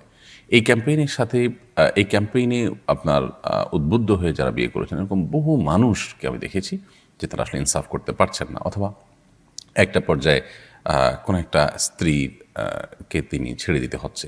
তাহলে এই যে জুলুমের দুয়ারগুলো উন্মোচন হচ্ছে, এই যে পারিবারিক কলহ তৈরি হচ্ছে, এগুলোর দায় কিন্তু আমরা এড়াতে পারি না। তো এই জন্য প্রত্যেকটা জিনিসে পরিমিতিবোধ থাকা উচিত, কোনো কিছুই সীমা লঙ্ঘন করা উচিত নয়। আল্লাহ তাআলা আমাদেরকে বোঝার তৌফিক দান করুন। রাজমুল রাইয়ান আপনি লিখেছেন, আমার বাবা সিগারেট খায়, ছেলে হিসাবে আমার করণীয় কি? বাবা ধূমপান করলে তাকে আপনি বোঝাবেন ছেলে হিসাবে, সরাসরি বোঝানো সম্ভব হলে সেটি করবেন। সেটা না হলে আপনার মা অন্যান্য ব্যক্তিদেরকে দিয়ে বোঝাবেন। এলাকার ইমাম সাহেব, আলেম ওলামাদের মাধ্যমে তার সাথে তাকে দাওয়াতি কাজ করাবেন। নানাবিধ উদ্যোগ আপনার থাকবে, দোয়া করবেন আল্লাহ তাআলার কাছে। এরপরও তিনি যদি পরিবর্তন না হন, আল্লাহর কাছে আপনার কোনো দায় নেই এবং আপনি এটার জন্য তার সাথে কোনো দুর্ব্যবহারও করতে যাবেন না। এরপর আমাদের ইউটিউব চ্যানেলে আয়াতটি আপনি লিখেছেন, বিয়ের উদ্দেশ্যে ছেলের সাথে কথা বলার পর ছেলের পক্ষ না করে দিয়েছে, এখন সেই ছেলে কোনো যোগাযোগ রাখে না, এই ছেলের সাথে এই ছেলেকে আল্লাহর কাছে চাওয়া যাবে কিনা, ছেলে কোনো হবে কিনা?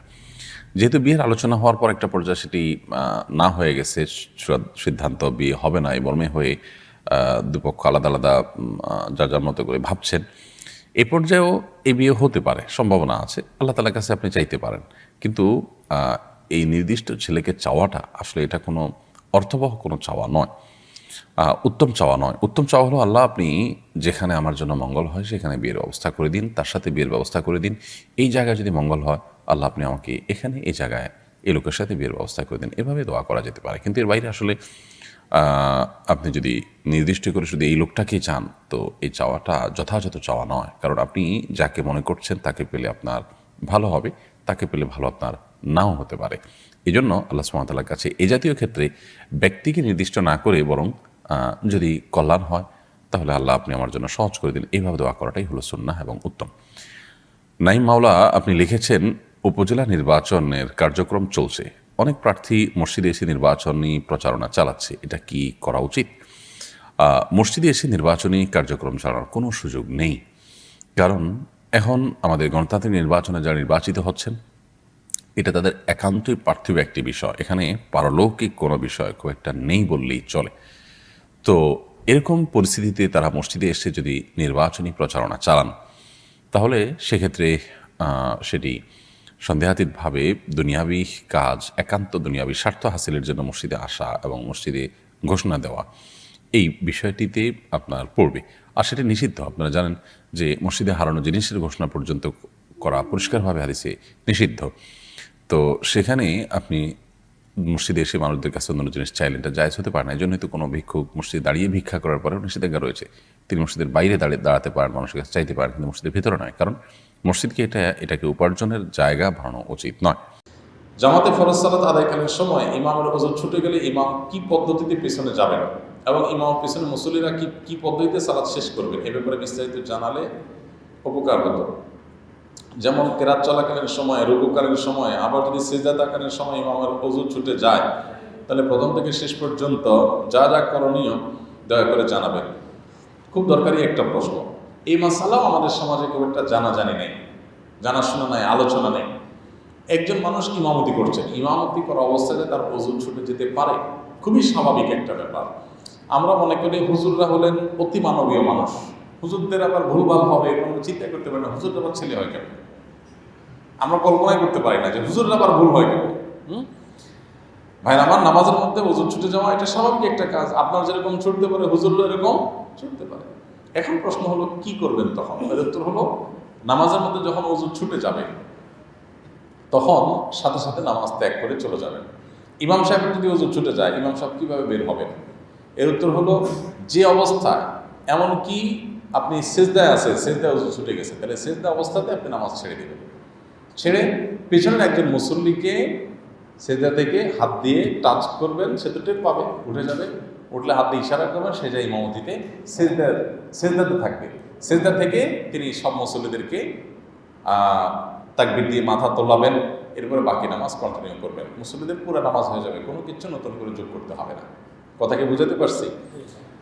যদি ধরেন প্রথম রাকাতে নামাজ ছুটলো, তাহলে দ্বিতীয় রাকাতে মাগরিব এশা হলে, ফজর হলে উচ্চস্বরে কেরাত আছে, তাহলে যিনি পরবর্তীতে ইমামের প্রতিনিধি হলেন তিনি উচ্চস্বরে কেরাত পড়বেন। ইমাম থাকলে যা করতেন ঠিক সে কাজটাই করবেন।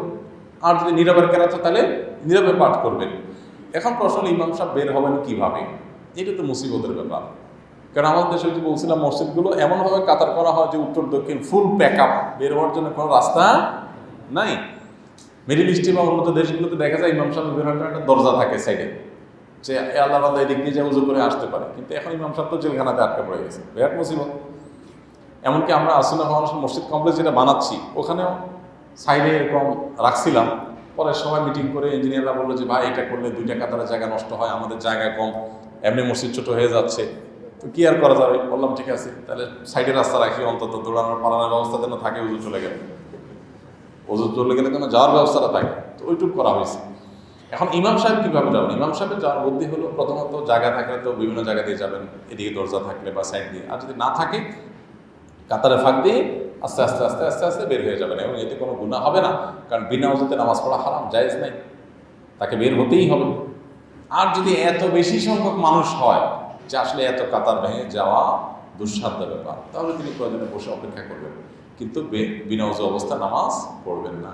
যদি কোনো ইমাম সাহেবের আল্লাহ না করুক ওযু ছুটে যায়, আর ওই অবস্থা চিন্তা করে যে আমি যদি এখন যাই, মানুষ টের পেয়ে যায়, মানুষ বলবে আল্লাহ হুজুর ব্যাপার ওযু ভেঙে গেছে, আমাদের তো ভাঙে না, আমরা তো সব ফেরেশতা, হুজুর ব্যাপার ওযু ভেঙে গেছে, কেমনি কি মান সম্মান নষ্ট হবে।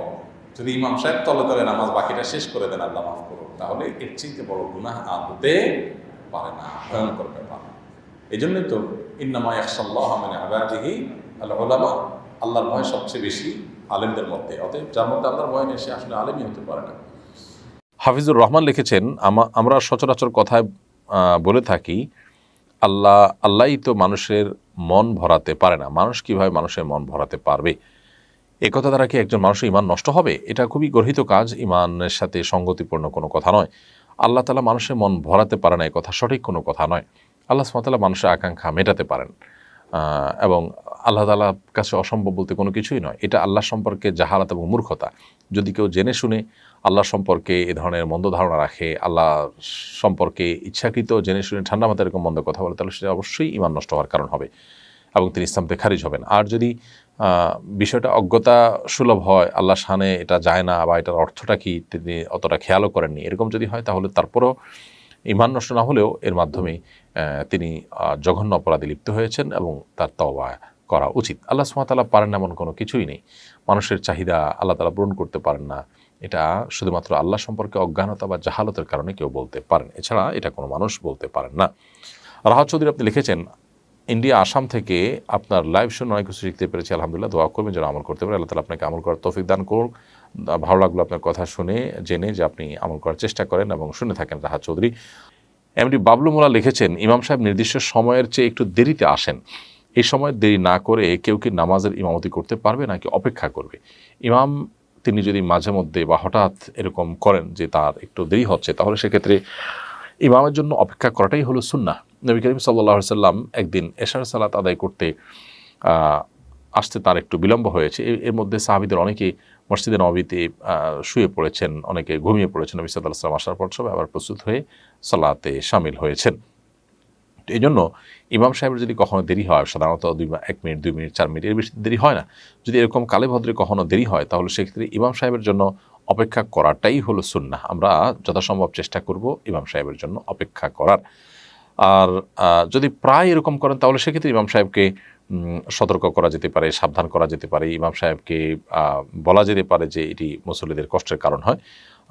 সেটুকুই ইনশাআল্লাহ বিদিনিল্লাহ আশা করি যথেষ্ট হবে তার সংশোধনের জন্য। তারপরে যদি তিনি নিয়মিত এরকম করতে থাকেন, তাহলে কর্তৃপক্ষ চাইলে সেই ইমাম যার টাইম জ্ঞান নাই বা তিনি এরকম নিয়মিত দেরি করেন, তাতে মানুষের অসুবিধা হয়, তাহলে সেক্ষেত্রে তার বিকল্প কোনো ব্যক্তিকে নিয়োগ দিতে পারেন। এমডি তারেকুজ্জামান লিখেছেন, একজন লোক বলেছেন আজানের সময় আগে সালাতু সালাম পাঠ করা নফল ইবাদত, কিন্তু কেউ যদি বাধা দেয় তাহলে ওই নফলটা ওয়াজিব হয়ে যায়, এ কথা কতটুকু সঠিক? আজানের আগে সালাত সালাম পাঠ করার কোনো নির্দেশনা আসলে কোরআন হাদিসে নেই। কেউ যদি বলে থাকেন তাকে রেফারেন্স দিতে বলবেন যে তিনি কোথায় পেয়েছেন এটি। তবে আজানের পর দুরূদ পাঠ করার বিষয়টি হাদিস দ্বারা প্রমাণিত। আমাদের দেশে কোনো কোনো অঞ্চলে আজানের আগে আসসালাতু ওয়াসসালামু আলাইকা রাসূলুল্লাহ ইত্যাদি পাঠ করা হয়ে থাকে। এখানে আবার একটা কথা বলা হচ্ছে যে কেউ যদি বাধা দেয় তাহলে নফলটা ওয়াজিব হয়ে যায়। তো এটাও আসলে ভিত্তিহীন কথা, এগুলোর কোনো ভিত্তি নেই, একেবারেই মন গড়া কথাবার্তা। কর্মা সুন্নার কোথাও এরকম কোনো কথা বর্ণিত হয়নি। তামান্না আক্তার তানজিন আপনি লিখেছেন, আমার এশার নামাজ একটু দেরিতে, মানে 9টা বা 10টার দিকে পড়তে ভালো লাগে, তাতে কি আমার গুনাহ হবে? তবে বাকি 3 ওয়াক্ত নামাজ কখনো দেরি করি না।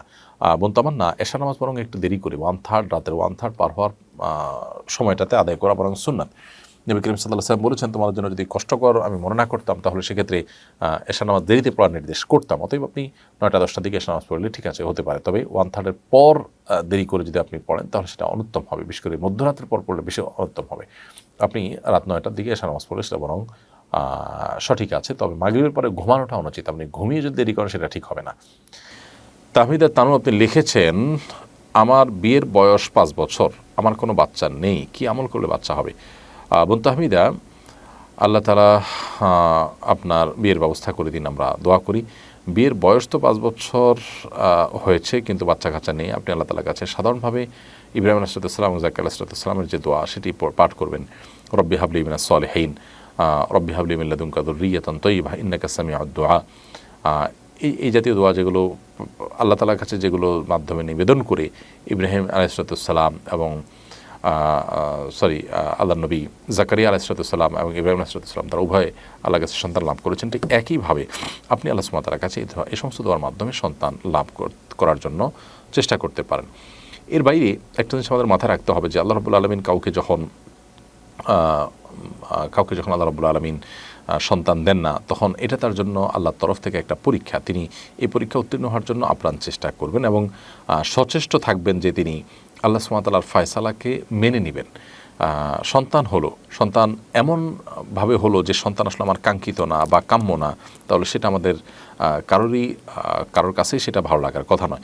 তো সেই জায়গা থেকে আমাদের একজন মুসলিম হিসাবে সবসময় আমাদের সচেষ্ট থাকতে হবে যে আল্লাহ সুবহানাহু ওয়া তাআলার ফয়সালা আমরা সন্তুষ্ট হব। রোকেয়া জামান লিখেছেন, আমি অনেক অসুস্থ, তাই ওষুধ খেতে হয়, যার ফলে ফজরের নামাজ সুন্নত পড়তে পারলেও ফরজ পড়ার সময় শেষ বৈঠকে ঘুমের জন্য পড়তে পারি না, এজন্য কাজা নামাজ আদায় করতে হয়। আমার করণীয় কি? আমার অনেক কষ্ট লাগে এর জন্য। বোন রোকেয়া জামান, আমরা আপনার জন্য দোয়া করি, আল্লাহ রাব্বুল আলামিন আপনাকে পরিপূর্ণ শেফায়ে কামরা যারা দান করেন, আপনি পরিপূর্ণ সুস্থতা যেন নসিব করেন, আমরা সেই দোয়া রব্বে করিমের কাছে নিবেদন করছি। আর ফজর নামাজের সুন্নত আপনি পড়তে পারেন, ফরজের শেষ বৈঠকে ঘুম চলে আসে, এরকম যদি হয় তাহলে প্রয়োজনে আপনি ফরজের সুন্নত পড়ার পর একটু গ্যাপ দিয়ে তারপরে ফরজ পড়বেন, সুন্নত পড়ার পর ফজর নামাজের, এরপরে ফরজটা পড়বেন একটু গ্যাপ দিয়ে, অর্থাৎ ঘুম এসে গেলে আবার অজু করে নিয়ে আপনি এরপরে ফজর নামাজ পড়বেন। শুধুমাত্র এইটুকু অজুহাতে আসলে কাজা করার সুযোগ নেই যে আপনি সুন্নত পড়ছেন, পড়ে ফজর আপনার শেষের দিকে আপনার ঘুমিয়ে পড়েন, তাহলে একটু গ্যাপ দেন, একটু গ্যাপ দিলে তার মানে 2 রাকাত আপনি টানা পড়তে পারতেছেন, তাহলে 2 রাকাত করে আপনি একটু সময় নিয়ে তারপর আবার পড়েন নতুন করে এনার্জি নিয়ে। এবং এমনকি যদি বৈঠকে ঘুমিয়েও পড়েন তাতে কিন্তু আপনার নামাজ ভঙ্গ হবে না, অজু ভঙ্গ হবে না, বরং ওই অবস্থায় আপনি নামাজ পড়বেন। হ্যাঁ, এত বেশি ঘুমিয়ে যদি পড়েন যে আপনি ভেঙে পড়ে যান বৈঠক থেকে, তাহলে অজু ভঙ্গ হবে, তাহলে কিন্তু আপনার অজু ভঙ্গ হবে না। আহমদ জোবাইর আপনি লিখেছেন, আমি বড় কোনো সূরা পারি না, যদি মোবাইলের মাধ্যমে সূরা শুনি তাহলে কি পরিপূর্ণ সওয়াব পাওয়া যাবে? অবশ্যই আপনি কোরআনে কারিমের তেলাওয়াত যদি শুনেন, সেটা মোবাইলে হোক আর অন্য কিছুতে হোক, অবশ্যই সওয়াব লাভ করবেন। তবে নিজে তেলাওয়াত করলে যেমন সওয়াব হয়, শুনলেও সওয়াব হয়, সেই শোনাটা যদি লাইভ শোনা হয় সেটা অধিকতর উত্তম হয়, অধিকতর ইফেক্টিভ হয়, এটা বলাই বাহুল্য। তবে রেকর্ডেড তেলাওয়াতও যদি আপনি মোবাইলে ইত্যাদিতে শুনেন তাতেও ইনশাআল্লাহ সওয়াব পাবেন। আহসানুল্লাহ সাকিব লিখেছে, আমি বিবাহ করতে চাই, এমন কোনো আমল আছে কিনা যা করলে দ্রুত বিবাহ হবে? আল্লাহ তাআলার কাছে দোয়া করতে থাকবেন, চেষ্টা অব্যাহত রাখবেন, আয় উপার্জন করবেন, আপনার জায়গা থেকে আপনি চেষ্টা করবেন, স্বাভাবিকভাবে দোয়া করবেন আল্লাহ যেন আপনার চরিত্র হেফাজতের জন্য দ্রুততম সময় বিবাহের ব্যবস্থা করে থাকেন। দোয়া কবুলের সময়গুলোতে স্পেশালি নামাজের পর, তাহাজ্জুদের সময়, জুমার দিন আসরের পর স্পেশালি আল্লাহ তাআলার কাছে হাত তুলে দোয়া করতে পারেন। মারুফ খান লিখেছেন, আমি মজা করে এক জ্যোতিষীর কাছে হাত দেখাই, জ্যোতিষীর কথা আমার মনে তৎক্ষণাৎ কিছু প্রভাব ফেলে, এদিকে আমার ঈমান চলে গেছে। আল্লাহ মাফ করুন, আপনি যদি জানেন যে তার কথায় বিশ্বাস করা ঈমান পরিপন্থী, তাহলে সেক্ষেত্রে আপনার সেখানে যাওয়া এবং দুষ্টুমি করে হলেও মজা করে হলেও তার কাছে হাত দেখানো, এই কাজগুলো আপনার অন্যায় হয়েছে, এর জন্য আপনার আল্লাহর কাছে তওবা করতে হবে। এবং আপনি যদি তার কথায় বিশ্বাস করেন এবং তার কথার উপর আস্থা রাখেন, তাহলে সেক্ষেত্রে ঈমান চলে যাওয়ার মতো কাজ হয়েছে, আল্লাহ মাফ করুক। আপনার তওবা করলে ইনশাআল্লাহ আল্লাহ তাআলা মাফ করবেন আপনাকে। আর যদি শুধুমাত্র জাস্ট তাৎক্ষণিক প্রভাবিত হয়েছেন, আপনি তার কথা পরিপূর্ণ বিশ্বাস করেননি, তাহলে হয়তো ঈমান যায়নি কিন্তু ঈমান যাওয়ার উপক্রম হয়েছে এবং ঈমানের জন্য ক্ষতিকর একটি পর্যায়ে আপনি চলে গেছেন। বিধায় এই জায়গা থেকে আপনাকে ফিরে আসতে হবে, তওবা নাসুহার মাধ্যমে। জীবনে কখনো দুষ্টুমি এই ধরনের বিষয় নিয়ে করতে হয় না। মানুষের ঈমান নিয়ে দুষ্টুমি বা ঈমানের সাথে ঈমান টানাটানি পড়তে পারে, এরকম বিষয় নিয়ে মানুষ আসলে দুষ্টামি করতে পারে না, যদি সে ঈমানের মর্ম বুঝে থাকে। আল্লাহর কাছে পরিপূর্ণভাবে ইস্তেগফার করা উচিত খাঁটি অন্তরে।